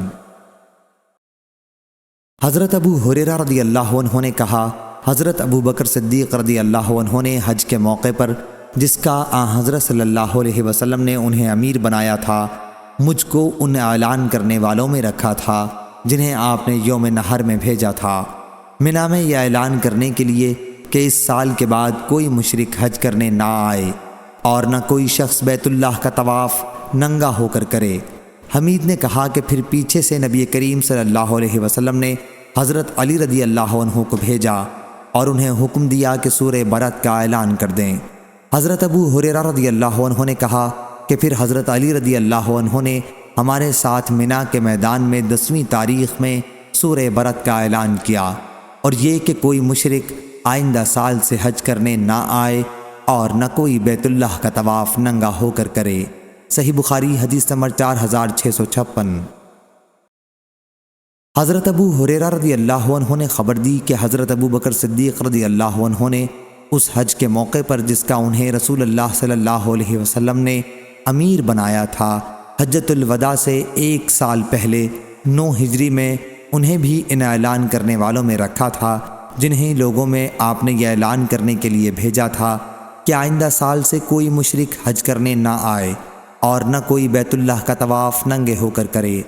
حمید نے کہا کہ حضرت ابو ہریرہ رضی اللہ عنہ کی اس حدیث سے معلوم ہوتا ہے کہ یوم نحر بڑے حج کا دن ہے۔ صحیح بخاری حدیث نمبر 4657۔ زید بن وہب نے بیان کیا کہ ہم حضرت حذیفہ بن یمان رضی اللہ عنہ کی خدمت میں حاضر تھے۔ انہوں نے کہا، یہ آیت جن لوگوں کے بارے میں اتری ان میں سے اب صرف 3 شخص باقی ہیں، اسی طرح منافقوں میں سے بھی اب 4 شخص باقی ہیں۔ اتنے میں ایک دیہاتی کہنے لگا، آپ تو آن حضرت صلی اللہ علیہ وسلم کے صحابی ہیں، ہمیں ان لوگوں کے متعلق بتائیے کہ ان کا کیا حشر ہوگا جو ہمارے گھروں میں چھید کر کے اچھی چیزیں چرا کے لے جاتے ہیں۔ انہوں نے کہا کہ یہ لوگ فاسق بدکار ہیں، ہاں ان منافقوں میں 4 کے سوا اور کوئی باقی نہیں رہا ہے، اور ایک تو اتنا بوڑھا ہو چکا ہے کہ اگر ٹھنڈا پانی پیتا ہے تو اس کی ٹھنڈ کا بھی اسے پتہ نہیں چلتا۔ صحیح بخاری حدیث نمبر 4658۔ حضرت ابو ہریرہ رضی اللہ عنہ نے بیان کیا اور انہوں نے رسول اللہ صلی اللہ علیہ وسلم سے سنا، آپ فرما رہے تھے کہ تمہارا خزانہ جس میں سے زکوٰۃ نہ دی گئی ہو قیامت کے دن گنجے ناگ کی شکل اختیار کرے گا۔ صحیح بخاری حدیث نمبر 4659۔ زید بن وہب نے بیان کیا کہ میں مقام ربضہ میں ابو ذر غفاری رضی اللہ عنہ کی خدمت میں حاضر ہوا اور عرض کیا کہ اس جنگل میں آپ نے کیوں قیام کو پسند کیا؟ فرمایا کہ ہم شام میں تھے، مجھ میں اور وہاں کے حاکم معاویہ رضی اللہ عنہ میں اختلاف ہو گیا۔ میں نے یہ آیت پڑھی، اور جو لوگ سونا اور چاندی جمع کر کے رکھتے ہیں اور اس کو خرچ نہیں کرتے اللہ کی راہ میں، آپ انہیں ایک دردناک عذاب کی خبر سنا دیں۔ تو معاویہ رضی اللہ عنہ کہنے لگے کہ یہ آیت ہم مسلمانوں کے بارے میں نہیں ہے، جب وہ زکوٰۃ دیتے رہیں، بلکہ اہل کتاب کے بارے میں ہے۔ فرمایا کہ میں نے اس پر کہا کہ یہ ہمارے بارے میں بھی ہے اور اہل کتاب کے بارے میں بھی ہے۔ صحیح بخاری حدیث نمبر 4660۔ شبیب بن سعید نے بیان کیا، ان سے یونس نے، ان سے ابن شہاب نے اور ان سے خالد بن اسلم نے کہ ہم عبداللہ بن عمر رضی اللہ عنہ کے ساتھ نکلے تو انہوں نے کہا کہ یہ مذکورہ بالا آیت زکوٰۃ کے حکم سے پہلے نازل ہوئی تھی۔ پھر جب زکوٰۃ کا حکم ہو گیا تو اللہ تعالیٰ نے زکوٰۃ سے مالوں کو پاک کر دیا۔ صحیح بخاری حدیث نمبر 4661۔ حماد بن زید نے بیان کیا، ان سے ایوب سختیانی نے، ان سے محمد بن سیرین نے، ان سے عبد الرحمن بن ابی بکرہ نے، ان سے ان کے والد ابو بکرہ نفی بن حارث رضی اللہ عنہ نے کہ رسول اللہ صلی اللہ علیہ وسلم نے حجۃ الوداع کے خطبے میں فرمایا، دیکھو زمانہ پھر اپنی پہلی سی حیت پر آ گیا ہے جس پر اللہ تعالیٰ نے آسمان و زمین کو پیدا کیا تھا۔ سال 12 مہینے کا ہوتا ہے، ان میں سے 4 حرمت والے مہینے ہیں، 3 تو لگاتار یعنی ذی قعدہ، ذو الحج اور محرم، اور چوتھا رجب، مضر جو جمادی الاخری اور شعبان کے درمیان میں پڑتا ہے۔ صحیح بخاری حدیث نمبر 4662۔ ابو بکر صدیق رضی اللہ عنہ نے بیان کیا، انہوں نے کہا کہ میں غار ثور میں نبی کریم صلی اللہ علیہ وسلم کے ساتھ تھا۔ میں نے کافروں کے پاؤں دیکھے جو ہمارے سر پر کھڑے ہوئے تھے۔ صدیق رضی اللہ عنہ گھبرا گئے اور بولے کہ یا رسول اللہ صلی اللہ علیہ وسلم، اگر ان میں سے کسی نے ذرا بھی قدم اٹھائے تو وہ ہم کو دیکھ لے گا۔ آپ نے فرمایا، تو کیا سمجھتا ہے ان 2 آدمیوں کو کوئی نقصان پہنچا سکے گا جن کے ساتھ تیسرا اللہ تعالیٰ ہو؟ صحیح بخاری حدیث نمبر 4663۔ حضرت ابن عباس رضی اللہ عنہ نے بیان کیا کہ جب میرا عبداللہ بن زبیر رضی اللہ عنہ سے اختلاف ہو گیا تھا تو میں نے کہا کہ ان کے والد زبیر بن عوام رضی اللہ عنہ تھے، ان کی والدہ اسماء بنت ابو بکر رضی اللہ عنہ تھیں، ان کی خالہ عائشہ رضی اللہ عنہ تھیں، ان کے نانا ابو بکر رضی اللہ عنہ تھے، ان کے دادی حضور اکرم صلی اللہ علیہ وسلم کی پھوپھی صفیہ رضی اللہ عنہ تھیں۔ عبداللہ بن محمد نے بیان کیا کہ میں نے سفیان بن عینہ سے پوچھا کہ اس روایت کی سند کیا ہے، تو انہوں نے کہنا شروع کیا، حدثنا، ہم سے حدیث بیان کی، لیکن ابھی اتنا ہی کہنے پائے تھے کہ انہیں ایک دوسرے شخص نے دوسری باتوں میں لگا دیا اور راوی کا نام ابن جریج وہ نہ بیان کر سکے۔ صحیح بخاری حدیث نمبر 4664۔ ابن ابی ملیکہ نے بیان کیا کہ ابن عباس اور ابن زبیر رضی اللہ عنہ کے درمیان بیعت کا جھگڑا پیدا ہو گیا تھا، اور میں صبح کو ابن عباس رضی اللہ عنہ کی خدمت میں حاضر ہوا اور عرض کیا، آپ عبداللہ بن زبیر رضی اللہ عنہ سے جنگ کرنا چاہتے ہیں، اس کے باوجود کہ اللہ کے حرم کی بے حرمتی ہوگی۔ ابن عباس رضی اللہ عنہ نے فرمایا، معاذ اللہ، یہ تو اللہ تعالیٰ نے ابن زبیر رضی اللہ عنہ اور بنو امیہ ہی کے مقدر میں لکھ دیا ہے کہ وہ حرم کی بے حرمتی کریں۔ خدا کی قسم، میں کسی صورت میں بھی اس بے حرمتی کے لیے تیار نہیں ہوں۔ ابن عباس رضی اللہ عنہ نے بیان کیا کہ لوگوں نے مجھ سے کہا تھا کہ ابن زبیر رضی اللہ عنہ سے بیعت کر لو۔ میں نے ان سے کہا کہ مجھے ان کی خلافت کو تسلیم کرنے میں کیا تعامل ہو سکتا ہے؟ ان کے والد حضرت صلی اللہ علیہ وسلم کے حواری تھے، آپ کی مراد زبیر بن عوام رضی اللہ عنہ سے تھی، ان کے نانا صاحب غار تھے، اشارہ ابو بکر صدیق رضی اللہ عنہ کی طرف تھا، ان کی والدہ صاحب نطاقین یعنی حضرت اسماء رضی اللہ عنہا، ان کی خالہ ام المومنین تھیں، مراد حضرت عائشہ رضی اللہ عنہا سے تھی، ان کی پھوپھی نبی کریم صلی اللہ علیہ وسلم کی زوجہ مطہرہ تھیں، مراد خدیجہ رضی اللہ عنہا سے تھی۔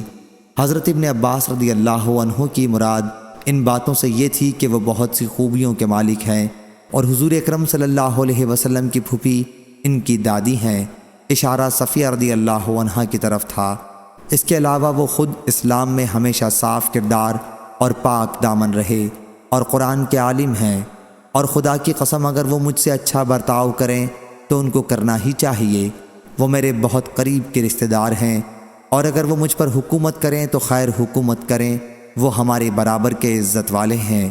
لیکن عبداللہ بن زبیر رضی اللہ عنہ نے تو اسامہ اور حمید کے لوگوں کو ہم پر ترجیح دی ہے، ان کے مراد مختلف قبائل یعنی بنو اسد، بنو تویت، بنو اسامہ اور بنو اسد سے تھی۔ ادھر ابن ابی العاص بڑی عمدگی سے چل رہا ہے، یعنی عبد الملک بن مروان مسلسل پیش قدمی کر رہا ہے، اور عبداللہ بن زبیر رضی اللہ عنہ نے تو اس کے سامنے دم دبا لی ہے۔ صحیح بخاری حدیث نمبر 4665۔ ابن ابی ملیکہ نے خبر دی کہ ہم ابن عباس رضی اللہ عنہ کی خدمت میں حاضر ہوئے تو انہوں نے کہا کہ ابن زبیر رضی اللہ عنہ پر تمہیں حیرت نہیں ہوتی؟ وہ اب خلافت کے لیے کھڑے ہو گئے ہیں تو میں نے ارادہ کر لیا کہ ان کے لیے محنت مشقت کروں گا۔ کیا ایسی محنت اور مشقت میں نے ابو بکر اور عمر رضی اللہ عنہ کے لیے بھی نہیں کی، حالانکہ وہ دونوں ان سے ہر حیثیت سے بہتر تھے۔ میں نے لوگوں سے کہا کہ وہ رسول اللہ صلی اللہ علیہ وسلم کی پھوپھی کی اولاد میں سے ہیں۔ زبیر رضی اللہ عنہ کے بیٹے، ابو بکر رضی اللہ عنہ کے نواسے، خدیجہ رضی اللہ عنہ کے بھائی کے بیٹے، عائشہ رضی اللہ عنہ کی بہن کے بیٹے۔ لیکن عبداللہ بن زبیر رضی اللہ عنہ نے کیا کیا؟ وہ مجھ سے غرور کرنے لگے۔ انہوں نے نہیں چاہا کہ میں ان کے خاص مصاحبوں میں رہوں۔ اپنے دل میں کہا، مجھ کو ہرگز یہ گمان نہ تھا کہ میں تو ان سے ایسی عاجزی کروں گا اور وہ اس پر بھی مجھ سے راضی نہ ہوں گے۔ خیر، اب مجھے امید نہیں کہ وہ میرے ساتھ بھلائی کریں گے۔ جو ہونا تھا وہ ہوا۔ اب بنو امیہ جو میرے چچا زاد بھائی ہیں، اگر مجھ پر حکومت کریں تو یہ مجھ کو اوروں کے حکومت کرنے سے زیادہ پسند ہے۔ صحیح بخاری حدیث نمبر 4666۔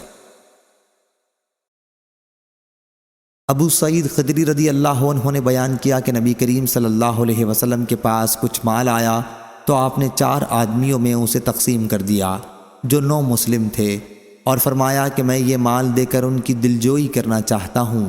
اس پر بنو تمیم کا ایک شخص بولا، کیا آپ نے انصاف نہیں کیا؟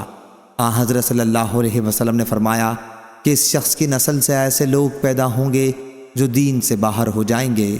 صحیح بخاری حدیث نمبر 4667۔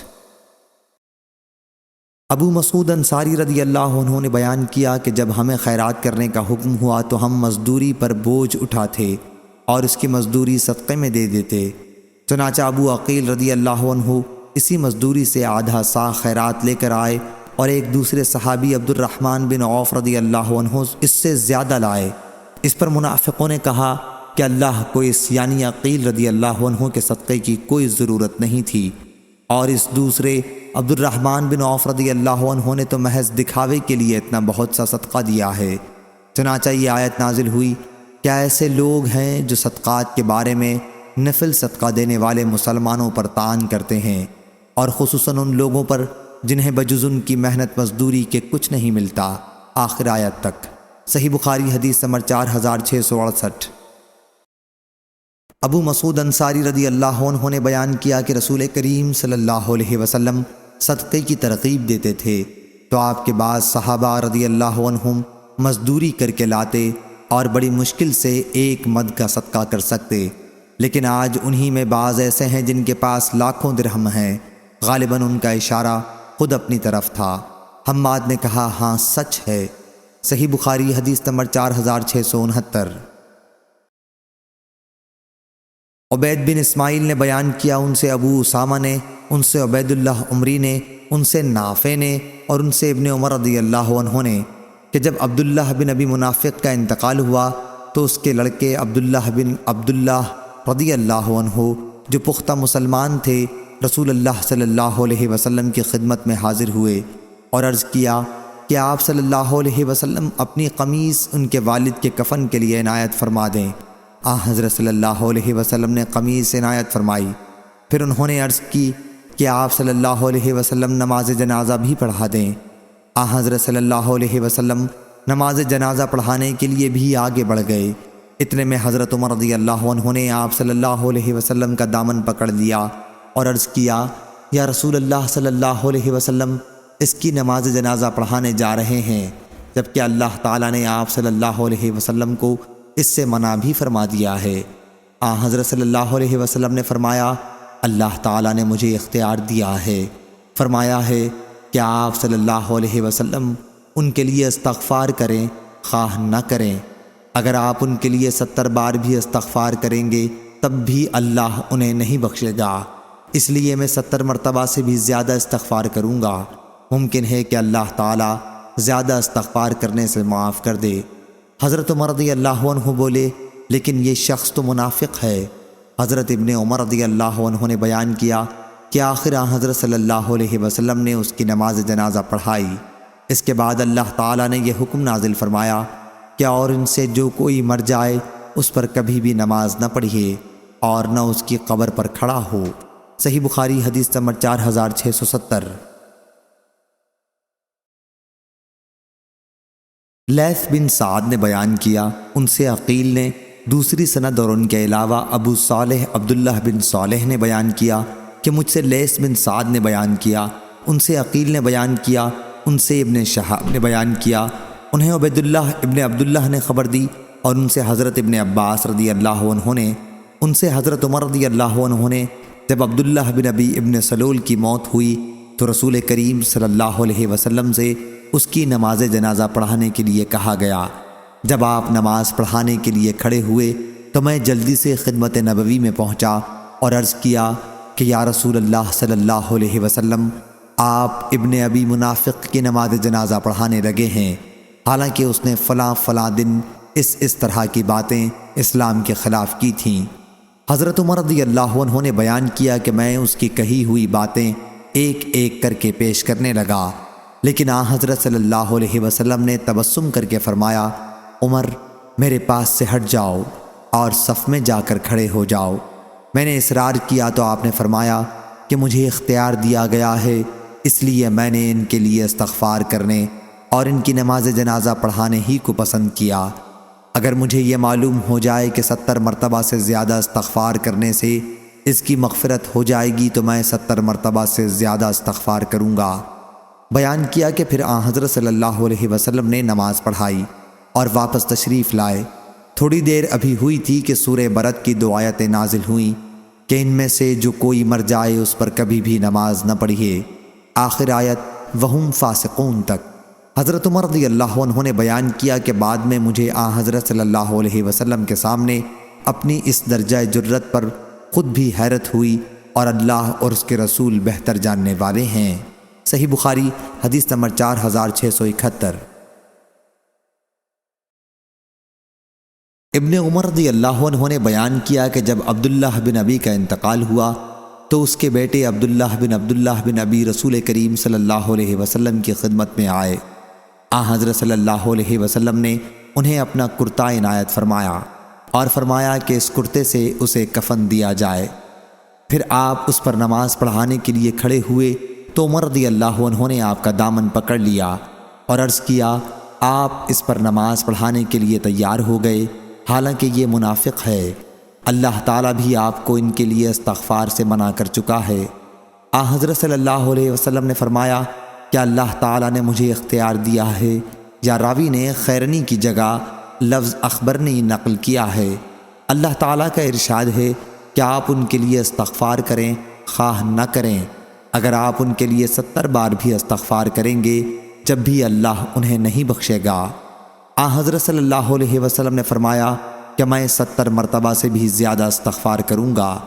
عمر رضی اللہ عنہ نے بیان کیا کہ پھر آپ صلی اللہ علیہ وسلم نے اس پر نماز پڑھی اور ہم نے بھی آپ کے ساتھ پڑھی۔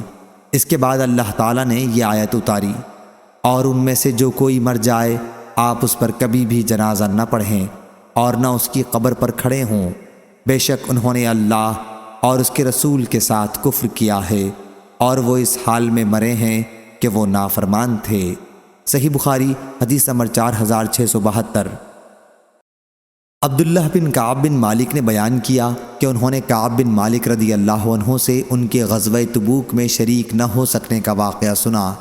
انہوں نے بتلایا، خدا کی قسم ہدایت کے بعد اللہ نے مجھ پر اتنا بڑا اور کوئی انعام نہیں کیا جتنا رسول اللہ صلی اللہ علیہ وسلم کے سامنے سچ بولنے کے بعد ظاہر ہوا تھا کہ اس نے مجھے جھوٹ بولنے سے بچایا، ورنہ میں بھی اسی طرح ہلاک ہو جاتا جس طرح دوسرے لوگ جھوٹی معذرتیں بیان کرنے والے ہلاک ہوئے تھے۔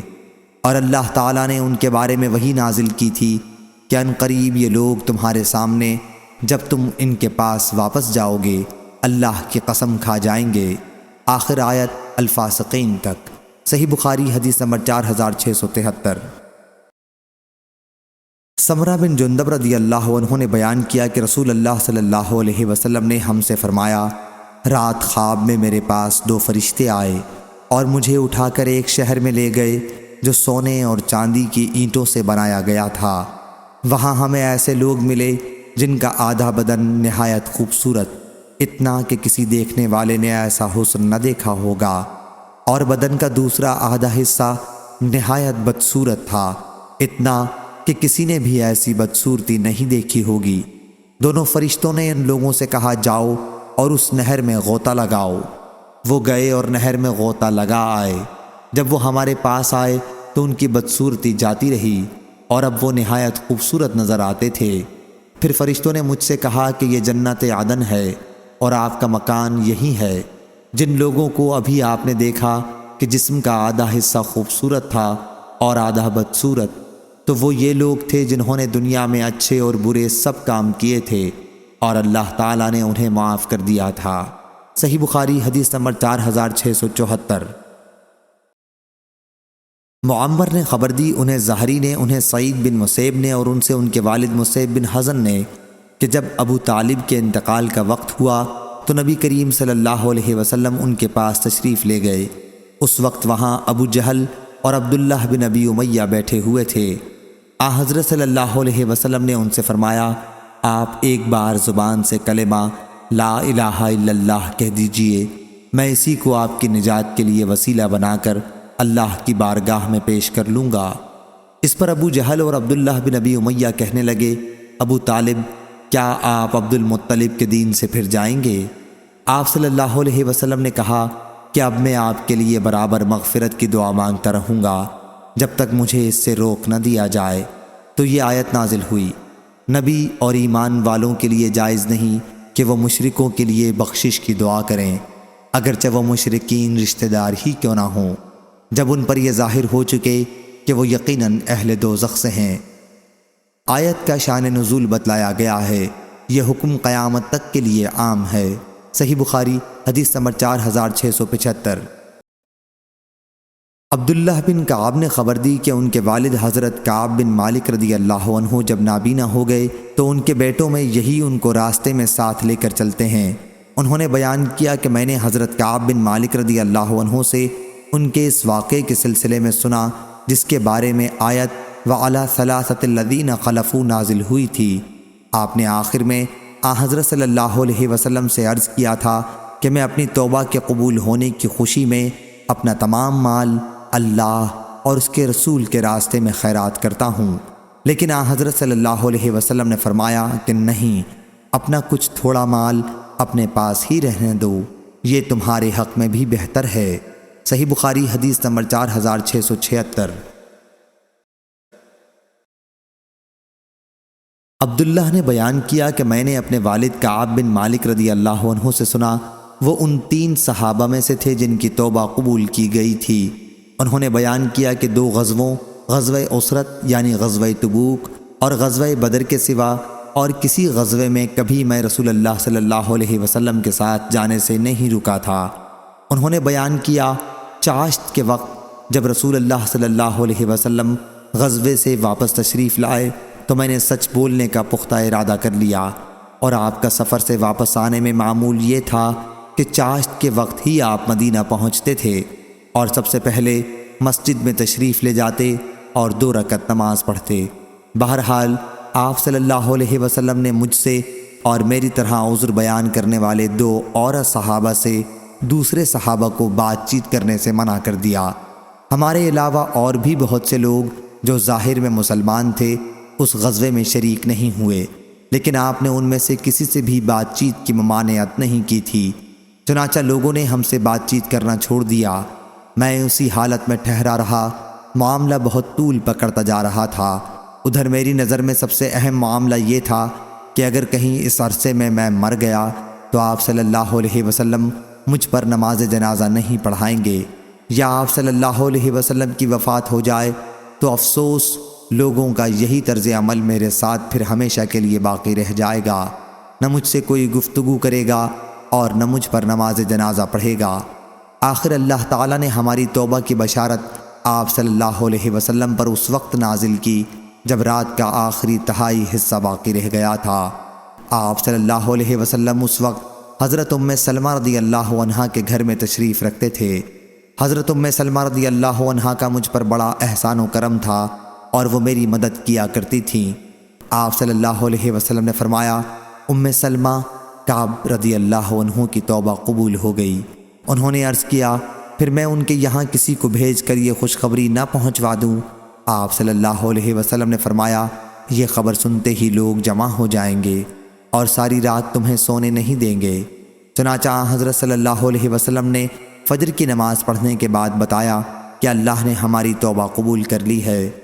حضرت صلی اللہ علیہ وسلم نے جب یہ خوشخبری سنائی تو آپ صلی اللہ علیہ وسلم کا چہرہ مبارک منور ہو گیا جیسے چاند کا ٹکڑا ہو، اور غزوے میں نہ شریک ہونے والے دوسرے لوگوں سے جنہوں نے معذرت کی تھی اور ان کی معذرت قبول بھی ہو گئی تھی، ہم 3 صحابہ کا معاملہ بالکل مختلف تھا کہ اللہ تعالیٰ نے ہماری توبہ قبول ہونے کے متعلق وحی نازل کی، لیکن جب ان دوسرے غزوے میں شریک نہ ہونے والے لوگوں کا ذکر کیا جنہوں نے آپ صلی اللہ علیہ وسلم کے سامنے جھوٹ بولا تھا اور جھوٹی معذرت کی تھی، تو اس درجہ برائی کے ساتھ کیا کہ کسی کا بھی اتنی برائی کے ساتھ ذکر نہ کیا ہوگا۔ اللہ تعالیٰ نے فرمایا، یہ لوگ تمہارے سب کے سامنے عذر پیش کریں گے، جب تم ان کے پاس واپس جاؤ گے تو آپ کہہ دیں کہ بہانے نہ بناؤ، ہم ہرگز تمہاری بات نہ مانیں گے، بے شک ہم کو اللہ تمہاری خبر دے چکا ہے، اور ان قریب اللہ اور اس کا رسول تمہارا عمل دیکھ لیں گے، آخر آیت تک۔ صحیح بخاری حدیث نمبر 4677۔ لیث بن سعد نے بیان کیا، ان سے عقیل نے، ان سے ابن شہاب نے، ان سے عبد الرحمن بن عبداللہ بن کعب بن مالک نے، اور ان سے عبداللہ بن کعب بن مالک نے، وہ حضرت کعب بن مالک رضی اللہ عنہ کو ساتھ لے کر چلتے تھے جب وہ نابینا ہو گئے تھے۔ عبداللہ نے بیان کیا کہ میں نے حضرت کعب بن مالک رضی اللہ عنہ سے سنا، وہ غزوہ تبوک میں اپنی غیر حاضری کا قصہ بیان کر رہے تھے۔ کہا کہ اللہ کی قسم، سچ بولنے کا جتنا عمدہ پھل اللہ تعالیٰ نے مجھے دیا کسی کو نہ دیا ہوگا۔ جب سے رسول اللہ صلی اللہ علیہ وسلم کے سامنے میں نے اس بارے میں سچی بات کہی تھی، اس وقت سے آج تک کبھی جھوٹ کا ارادہ بھی نہیں کیا، اور اللہ نے اپنے رسول صلی اللہ علیہ وسلم پر یہ آیت نازل کی تھی کہ بے شک اللہ نے نبی پر اور مہاجرین و انصار پر رحمت کے ساتھ توجہ فرمائی، آخر آیت مع الصادقین تک۔ صحیح بخاری حدیث نمبر 4678۔ عبید اللہ بن سباق نے خبر دی اور ان سے زید بن ثابت انصاری رضی اللہ عنہ نے جو کاتب وحی تھے بیان کیا کہ جب 11 ہجری میں یمامہ کی لڑائی میں جو مسلمہ کذاب سے ہوئی تھی بہت سے صحابہ رضی اللہ عنہ مارے گئے، تو حضرت ابوبکر صدیق رضی اللہ عنہ نے مجھے بلایا۔ ان کے پاس حضرت عمر رضی اللہ عنہ بھی موجود تھے۔ انہوں نے مجھ سے کہا، عمر رضی اللہ عنہ میرے پاس آئے اور کہا کہ جنگ یمامہ میں بہت زیادہ مسلمان شہید ہو گئے ہیں، اور مجھے خطرہ ہے کہ کفار کے ساتھ لڑائیوں میں یوں ہی قرآن کے علماء اور قاری شہید ہوں گے، اور اس طرح بہت سا قرآن ضائع ہو جائے گا۔ اب تو ایک ہی صورت ہے کہ آپ قرآن کو ایک جگہ جمع کرا دیں، اور میری رائے تو یہ ہے کہ آپ ضرور قرآن کو جمع کرا دیں۔ حضرت ابوبکر رضی اللہ عنہ نے کہا کہ اس پر میں نے عمر رضی اللہ عنہ سے کہا، ایسا کام میں کس طرح کر سکتا ہوں جو خود رسول اللہ صلی اللہ علیہ وسلم نے نہیں کیا تھا؟ حضرت عمر رضی اللہ عنہ نے کہا، خدا کی قسم یہ تو محض ایک نیک کام ہے۔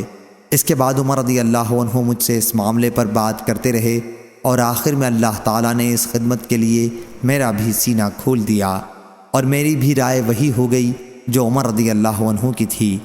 زید بن ثابت رضی اللہ عنہ نے بیان کیا کہ عمر رضی اللہ عنہ وہیں خاموش بیٹھے ہوئے تھے۔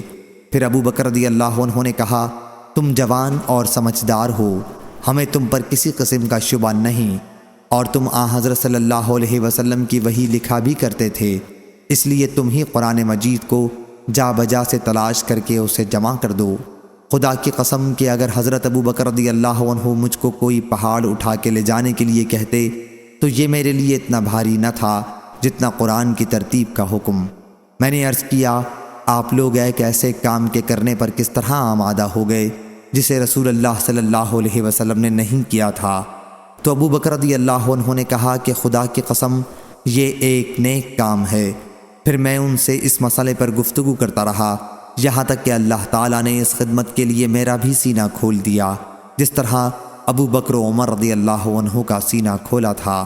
چنانچہ میں اٹھا اور میں نے کھال، ہڈی اور کھجور کی شاخوں سے جن پر قرآن مجید لکھا ہوا تھا اس دور کے رواج کے مطابق قرآن مجید کو جمع کرنا شروع کر دیا، اور لوگوں کو جو قرآن کے حافظ تھے حافظ سے بھی مدد لی۔ اور سورہ توبہ کی 2 آیتیں خزیمہ انصاری رضی اللہ عنہ کے پاس مجھے ملی، ان کے علاوہ کسی کے پاس مجھے نہیں ملی تھیں۔ وہ آیتیں یہ تھیں: لَقَدْ جَاءَكُمْ رَسُولٌ مِّنْ أَنفُسِكُمْ عَزِيزٌ عَلَيْهِ مَا عَنِتُّمْ حَرِيصٌ عَلَيْكُمْ، آخر تک۔ پھر مصحف جس میں قرآن مجید جمع کیا گیا تھا ابو بکر صدیق رضی اللہ عنہ کے پاس رہا، آپ کی وفات کے بعد عمر رضی اللہ عنہ کے پاس محفوظ رہا، پھر آپ کی وفات کے بعد آپ کی صاحبزادی ام المومنین حفصہ رضی اللہ عنہ کے پاس محفوظ رہا۔ شعیب کے ساتھ اس حدیث کو عثمان بن عمر اور لیث بن سعد نے بھی یونس سے، انہوں نے ابن شہاب سے روایت کیا، اور لیث نے کہا کہ مجھ سے عبد الرحمن بن خالد نے بیان کیا، انہوں نے ابن شہاب سے روایت کیا، اس میں خزیمہ کے بدلے ابو خزیمہ انصاری ہے، اور موسیٰ نے ابراہیم سے روایت کی، کہا ہم سے ابن شہاب نے بیان کیا، اس روایت میں بھی ابو خزیمہ ہے۔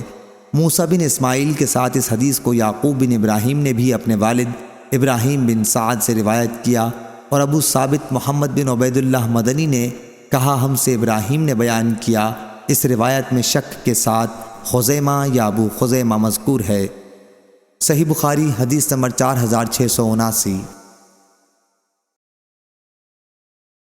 حضرت عبداللہ بن عباس رضی اللہ عنہ نے بیان کیا کہ جب نبی کریم صلی اللہ علیہ وسلم مدینہ تشریف لائے تو یہود عاشورہ کا روزہ رکھتے تھے۔ انہوں نے بتایا کہ اسی دن موسیٰ علیہ السلام کو فرعون پر فتح ملی تھی۔ اس پر حضرت صلی اللہ علیہ وسلم نے صحابہ رضی اللہ عنہم سے فرمایا کہ موسیٰ علیہ السلام کے ہم ان سے بھی زیادہ مستحق ہیں، اس لیے تم بھی روزہ رکھو۔ صحیح بخاری حدیث نمبر 4680۔ محمد بن عباد بن جعفر نے خبر دی اور انہوں نے حضرت ابن عباس رضی اللہ عنہ سے سنا کہ آپ آیت کی قرأت اس طرح کرتے تھے: الا انہم تثنونی صدورہم۔ میں نے ان سے آیت کے متعلق پوچھا، انہوں نے کہا کہ کچھ لوگ اس میں حیا کرتے تھے کہ کھلی ہوئی جگہ میں حاجت کے لیے بیٹھنے میں، آسمان کی طرف سطر کھولنے میں، اس طرح صحبت کرتے وقت آسمان کی طرف کھولنے میں پروردگار سے شرماتے۔ صحیح بخاری حدیث نمبر 4681۔ محمد بن عباد بن جعفر نے خبر دی کہ حضرت ابن عباس رضی اللہ عنہ اس طرح قرأت کرتے تھے: الا انہم یثنونی صدورہم۔ محمد بن عباد نے پوچھا: اے ابو العباس، یثنونی صدورہم کا کیا مطلب ہے؟ بتلایا کہ کچھ لوگ اپنی بیوی سے ہم بستری کرنے میں حیا کرتے اور خلا کے لیے بیٹھتے ہوئے بھی حیا کرتے تھے، انہی کے بارے میں یہ آیت نازل ہوئی کہ الا انہم یثنونی صدورہم، آخر آیت تک۔ صحیح بخاری حدیث نمبر 4682۔ عمر بن دینار نے بیان کیا، کہا کہ ابن عباس رضی اللہ عنہ نے آیت کی قرأت اس طرح کی تھی: الا انہم یثنون صدورہم لیستخفوا منہ الا حین یستغشون ثیابہم۔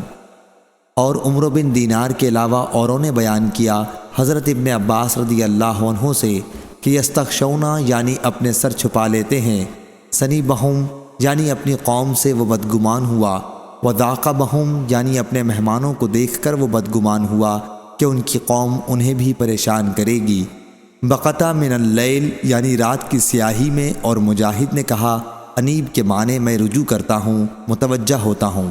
صحیح بخاری حدیث نمبر 4683۔ ابو زناد نے بیان کیا ان سے اعرج نے اور ان سے حضرت ابو ہریرہ رضی اللہ عنہ نے کہ رسول اللہ صلی اللہ علیہ وسلم نے فرمایا: اللہ تعالیٰ فرماتا ہے کہ بندو میری راہ میں خرچ کرو تو میں بھی تم پر خرچ کروں گا، اور فرمایا اللہ کا ہاتھ بھرا ہوا ہے، رات اور دن کے مسلسل خرچ سے بھی اس میں سے کم نہیں ہوتا، اور فرمایا تم نے دیکھا نہیں جب سے اللہ نے آسمان و زمین کو پیدا کیا ہے مسلسل خرچ کیے جا رہا ہے، لیکن اس کے ہاتھ میں کوئی کمی نہیں ہوئی، اس کا عرش پانی پر تھا اور اس کے ہاتھ میں میزان عدل ہے جسے وہ جھکاتا اور اٹھاتا رہتا ہے۔ صحیح بخاری حدیث نمبر 4684۔ قتادہ نے بیان کیا اور ان سے صفوان بن محرز نے کہ حضرت ابن عمر رضی اللہ عنہ طواف کر رہے تھے کہ ایک شخص نام نامعلوم آپ کے سامنے آیا اور پوچھا: اے ابو عبد الرحمن، یا یہ کہا کہ اے ابن عمر، کیا آپ نے رسول اللہ صلی اللہ علیہ وسلم سے سرگوشی کے متعلق کچھ سنا ہے جو اللہ تعالیٰ مومنین سے قیامت کے دن کرے گا؟ انہوں نے بیان کیا کہ میں نے حضرت صلی اللہ علیہ وسلم سے سنا، آپ فرما رہے تھے کہ مومن اپنے رب کے قریب لایا جائے گا، اور حشام نے یدن المؤمنین بجائے یدنی المؤمن کہا، مطلب ایک ہی ہے، یہاں تک کہ اللہ تعالیٰ اپنا ایک جانب اس پر رکھے گا اور اس کے گناہوں کا اقرار کرائے گا کہ فلاں گناہ تجھے یاد ہے؟ بندہ عرض کرے گا یاد ہے میرے رب، مجھے یاد ہے، 2 مرتبہ اقرار کرے گا، پھر اللہ تعالیٰ فرمائے گا کہ میں نے دنیا میں تیرے گناہوں کو چھپائے رکھا اور آج بھی تیری مغفرت کروں گا، پھر اس کی نیکیوں کا دفتر لپیٹ دیا جائے گا۔ لیکن دوسرے لوگ، یا یہ کہا کہ کفار، تو ان کے متعلق محشر میں اعلان کیا جائے گا کہ یہی وہ لوگ ہیں جنہوں نے اللہ پر جھوٹ باندھا تھا۔ اور شیبان نے بیان کیا، ان سے قتادہ نے کہا، ہم سے صفوان نے بیان کیا۔ صحیح بخاری حدیث نمبر 4685۔ ابو موسیٰ رضی اللہ عنہ نے بیان کیا کہ رسول اللہ صلی اللہ علیہ وسلم نے فرمایا، اللہ تعالیٰ ظالم کو چند روز دنیا میں مہلت دیتا رہتا ہے، لیکن جب پکڑتا ہے تو پھر نہیں چھوڑتا۔ راوی نے بیان کیا کہ پھر آپ نے اس آیت کی تلاوت کی، اور تیرے پروردگار کی پکڑ اسی طرح ہے جب وہ بستی والوں کو پکڑتا ہے جو اپنے اوپر ظلم کرتے رہتے ہیں، بے شک اس کی پکڑ بڑی تکلیف دینے والی اور بڑی ہی سخت ہے۔ صحیح بخاری حدیث نمبر 4686۔ سلیمان تیمی نے بیان کیا، ان سے ابو عثمان نے اور ان سے حضرت ابن مسعود رضی اللہ عنہ نے، کہ ایک شخص نے کسی غیر عورت کو بوسہ دے دیا، اور پھر وہ رسول اللہ صلی اللہ علیہ وسلم کی خدمت میں حاضر ہوا اور آپ سے اپنا گناہ بیان کیا۔ اس پر یہ آیت نازل ہوئی، اور تم نماز کی پابندی کرو دن کے دونوں سروں پر اور رات کے کچھ حصوں میں، بے شک نیکیاں مٹا دیتی ہیں بدیوں کو۔ یہ ایک نصیحت ہے نصیحت ماننے والوں کے لیے۔ ان صاحب نے عرض کیا، یہ آیت صرف میرے ہی لیے ہے کہ نیکیاں بدیوں کو مٹا دیتی ہیں؟ حضرت صلی اللہ علیہ وسلم نے فرمایا کہ میری امت کے ہر انسان کے لیے ہے جو اس پر عمل کرے۔ صحیح بخاری حدیث نمبر 4687۔ عبد الرحمن بن عبداللہ بن دینار نے بیان کیا، ان سے ان کے والد نے اور ان سے حضرت عبداللہ بن عمر رضی اللہ عنہ نے بیان کیا کہ نبی کریم صلی اللہ علیہ وسلم نے فرمایا، کریم بن کریم بن کریم بن کریم یوسف بن یعقوب بن اسحاق بن ابراہیم علیہ السلام تھے۔ صحیح بخاری حدیث نمبر 4688۔ حضرت ابو ہریرہ رضی اللہ عنہ نے بیان کیا کہ رسول اللہ صلی اللہ علیہ وسلم سے کسی نے سوال کیا کہ انسانوں میں کون سب سے زیادہ شریف ہے؟ تو آپ صلی اللہ علیہ وسلم نے فرمایا کہ سب سے زیادہ شریف وہ ہے جو سب سے زیادہ متقی ہو۔ صحابہ رضی اللہ عنہم نے عرض کیا کہ ہمارے سوال کا مقصد یہ نہیں۔ حضرت صلی اللہ علیہ وسلم نے فرمایا کہ پھر سب سے زیادہ شریف حضرت یوسف علیہ السلام ہیں، نبی اللہ بن نبی اللہ بن نبی اللہ بن خلیل اللہ۔ صحابہ رضی اللہ عنہم نے عرض کیا کہ ہمارے سوال کا یہ بھی مقصد نہیں۔ حضرت صلی اللہ علیہ وسلم نے فرمایا، اچھا، عرب کے خاندانوں کے متعلق تم معلوم کرنا چاہتے ہو؟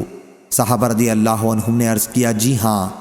حضرت صلی اللہ علیہ وسلم نے فرمایا، جاہلیت میں جو لوگ شریف سمجھے جاتے تھے، اسلام لانے کے بعد بھی وہ شریف ہیں، جبکہ دین کی سمجھ بھی انہیں حاصل ہو جائے۔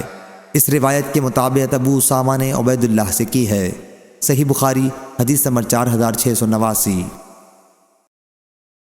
امام بخاری نے کہا، ہم سے حجاج بن منہال نے بیان کیا، کہا ہم سے عبداللہ بن عمر نمیری نے بیان کیا، ان سے یونس بن یزید ایلی نے بیان کیا، کہا کہ میں نے زہری سے سنا، انہوں نے عروہ بن زبیر، سعید بن مسیب، علقمہ بن وقاص اور عبید اللہ بن عبداللہ سے نبی کریم صلی اللہ علیہ وسلم کی زوجہ مطہرہ عائشہ رضی اللہ عنہا کے اس واقعے کے متعلق سنا جس میں تہمت لگانے والوں نے ان پر تہمت لگائی تھی، اور پھر اللہ تعالیٰ نے ان کی پاکی نازل کی۔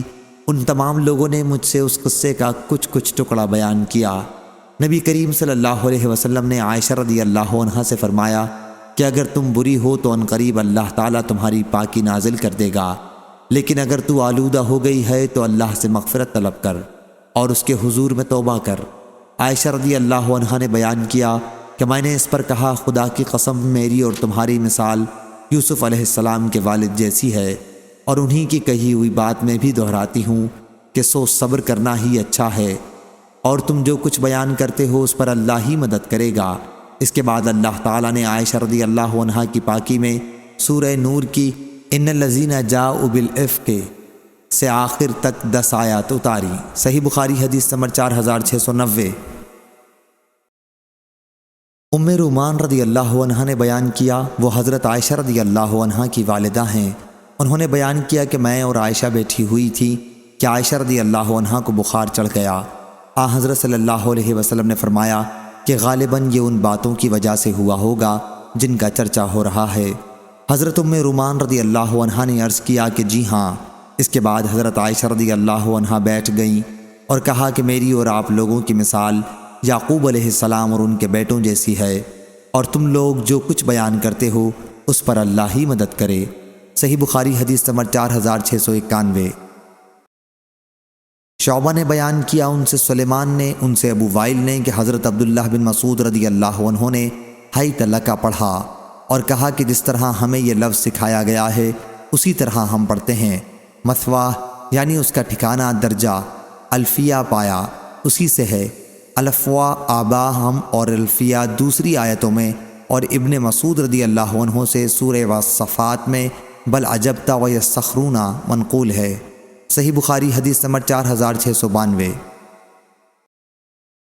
سفیان بن عینہ نے بیان کیا، ان سے عامش نے، ان سے مسلم نے، ان سے مسروق نے اور ان سے عبداللہ بن مسعود رضی اللہ عنہ نے کہ قریش نے جب رسول اللہ صلی اللہ علیہ وسلم پر ایمان لانے میں تاخیر کی تو آپ نے ان کے حق میں بد دعا کی کہ اے اللہ ان پر حضرت یوسف علیہ السلام کے زمانے کا سا قحط نازل فرما۔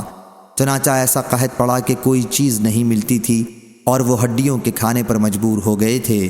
لوگوں کی اس وقت یہ کیفیت تھی کہ آسمان کی طرف نظر اٹھا کے دیکھتے تھے تو بھوک و پیاس کی شدت سے دھواں سا نظر آتا۔ اللہ تعالیٰ نے فرمایا تو آپ انتظار کیجئے اس روز کا جب آسمان کی طرف ایک نظر آنے والا دھواں پیدا ہو، اور فرمایا بے شک ہم اس عذاب کو ہٹا لیں گے اور تم بھی اپنی پہلی حالت پر لوٹ آؤ گے۔ حضرت ابن مسعود رضی اللہ عنہ نے کہا کہ عذاب سے یہی قحط کا عذاب مراد ہے، کیونکہ آخرت کا عذاب کافروں سے ٹلنے والا نہیں ہے۔ صحیح بخاری حدیث نمبر 4693۔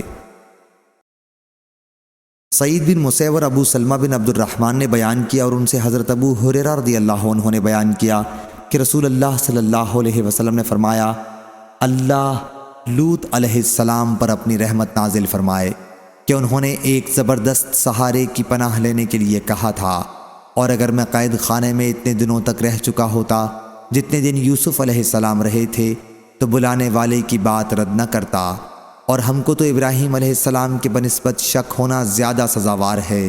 جب اللہ پاک نے ان سے فرمایا کیا تجھ کو یقین نہیں؟ انہوں نے کہا کیوں نہیں، یقین تو ہے پر میں چاہتا ہوں کہ اور اطمینان ہو جائے۔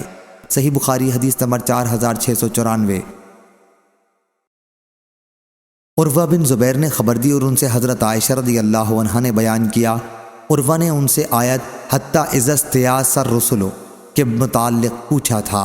عروہ نے بیان کیا کہ میں نے پوچھا تھا آیت میں کذبوا تخفیف کے ساتھ یا کذبوا تشدید کے ساتھ؟ اس پر حضرت عائشہ رضی اللہ عنہا نے کہا کہ کذبوا تشدید کے ساتھ۔ اس پر میں نے ان سے کہا کہ انبیاء تو یقین کے ساتھ جانتے تھے کہ ان کی قوم انہیں جھٹلا رہی ہے، پھر ظنوا سے کیا مراد ہے؟ انہوں نے کہا اپنی زندگی کی قسم بے شک پیغمبروں کو اس کا یقین تھا۔ میں نے کہا کذبوا تخفیف زال کے ساتھ پڑھیں تو کیا قباحت ہے؟ انہوں نے کہا معاذ اللہ، کہیں پیغمبر اپنے پروردگار کی نسبت ایسا گمان کر سکتے ہیں؟ میں نے کہا اچھا اس آیت کا مطلب کیا ہے؟ انہوں نے کہا مطلب یہ ہے کہ پیغمبروں کو جن لوگوں نے مانا ان کی تصدیق کی جب ان پر ایک مدت دراز تک آفت اور مصیبت آتی رہی اور اللہ کی مدد آنے میں دیر ہوئی اور پیغمبر ان کے ایمان لانے سے نا امید ہو گئے جنہوں نے ان کو جھٹلایا تھا، اور یہ گمان کرنے لگے کہ جو لوگ ایمان لائے ہیں اب وہ بھی ہم کو جھوٹا سمجھنے لگیں گے، اس وقت اللہ کی مدد آن پہنچی۔ صحیح بخاری حدیث نمبر 4695۔ عروہ بن زبیر نے خبر دی کہ میں نے حضرت عائشہ رضی اللہ عنہا سے کہا ہو سکتا ہے یہ کذبوا تخفیف زال کے ساتھ ہو، تو انہوں نے فرمایا معاذ اللہ، پھر وہی حدیث بیان کی جو اوپر گزری۔ صحیح بخاری حدیث نمبر 4696۔ امام مالک نے بیان کیا، ان سے عبداللہ بن دینار نے اور ان سے عبداللہ بن عمر رضی اللہ عنہ نے بیان کیا کہ رسول اللہ صلی اللہ علیہ وسلم نے فرمایا، غیب کی 5 کنجیاں ہیں جنہیں اللہ کے سوا کوئی نہیں جانتا۔ اللہ کے سوا کوئی نہیں جانتا کہ کل کیا ہونے والا ہے۔ اللہ کے سوا کوئی نہیں جانتا کہ عورتوں کے رحم میں کیا کمی بیشی ہوتی رہتی ہے۔ اللہ کے سوا کوئی نہیں جانتا کہ بارش کب برسے گی۔ کوئی شخص نہیں جانتا کہ اس کی موت کہاں ہوگی، اور اللہ کے سوا کوئی نہیں جانتا کہ قیامت کب قائم ہوگی۔ صحیح بخاری حدیث نمبر 4697۔ ابن عمر رضی اللہ عنہ نے بیان کیا کہ ہم رسول اللہ صلی اللہ علیہ وسلم کی خدمت میں حاضر تھے۔ آپ نے دریافت فرمایا، اچھا مجھ کو بتلاؤ تو وہ کون سا درخت ہے جو مسلمان کی مانند ہے، جس کے پتے نہیں گرتے، ہر وقت میوہ دے جاتا ہے؟ ابن عمر رضی اللہ عنہ کہتے ہیں، میرے دل میں آیا وہ کھجور کا درخت ہے، مگر میں نے دیکھا کہ حضرت ابو بکر اور عمر رضی اللہ عنہ بیٹھے ہوئے ہیں۔ انہوں نے جواب نہیں دیا تو مجھ کو ان بزرگوں کے سامنے کلام کرنا اچھا معلوم نہیں ہوا۔ جب ان لوگوں نے کچھ جواب نہیں دیا تو آن حضرت صلی اللہ علیہ وسلم نے خود ہی فرمایا، وہ کھجور کا درخت ہے۔ جب ہم اس مجلس سے کھڑے ہوئے تو میں نے اپنے والد حضرت عمر رضی اللہ عنہ سے عرض کیا، بابا اللہ کی قسم میرے دل میں آیا تھا کہ میں کہہ دوں وہ کھجور کا درخت ہے۔ انہوں نے کہا، پھر تو نے کہہ کیوں نہیں دیا؟ میں نے کہا، آپ لوگوں نے کوئی بات نہیں کی، میں نے آگے بڑھ کر بات کرنا مناسب نہ جانا۔ انہوں نے کہا، واہ، اگر تو اس وقت کہہ دیتا تو مجھ کو اتنے لال لال اونٹ کا مال ملنے سے بھی زیادہ خوشی ہوتی۔ صحیح بخاری حدیث نمبر 4698۔ علقمہ بن مرثد نے خبر دی، انہوں نے کہا کہ میں نے سعد بن عبیدہ سے سنا اور انہوں نے برا بن عازب رضی اللہ عنہ سے کہ رسول اللہ صلی اللہ علیہ وسلم نے فرمایا، مسلمان سے جب قبر میں سوال ہوگا تو وہ گواہی دے گا کہ اللہ کے سوا کوئی معبود نہیں، اور یہ کہ محمد اللہ کے رسول ہیں۔ اللہ تعالیٰ کے ارشاد، اللہ ایمان والوں کو اس پکی بات کی برکت سے مضبوط رکھتا ہے، دنیاوی زندگی میں بھی اور آخرت میں بھی، کا یہی مطلب ہے۔ صحیح بخاری حدیث نمبر 4699۔ سفیان بن عینہ نے بیان کیا، ان سے عمر بن دینار نے، ان سے عطا بن ابی رباح نے، اور انہوں نے حضرت ابن عباس رضی اللہ عنہ سے سنا کہ آیت الم تر الی الذین بدلوا نعمت اللہ کفرا میں کفار سے اہل مکہ مراد ہیں۔ صحیح بخاری حدیث نمبر 4700۔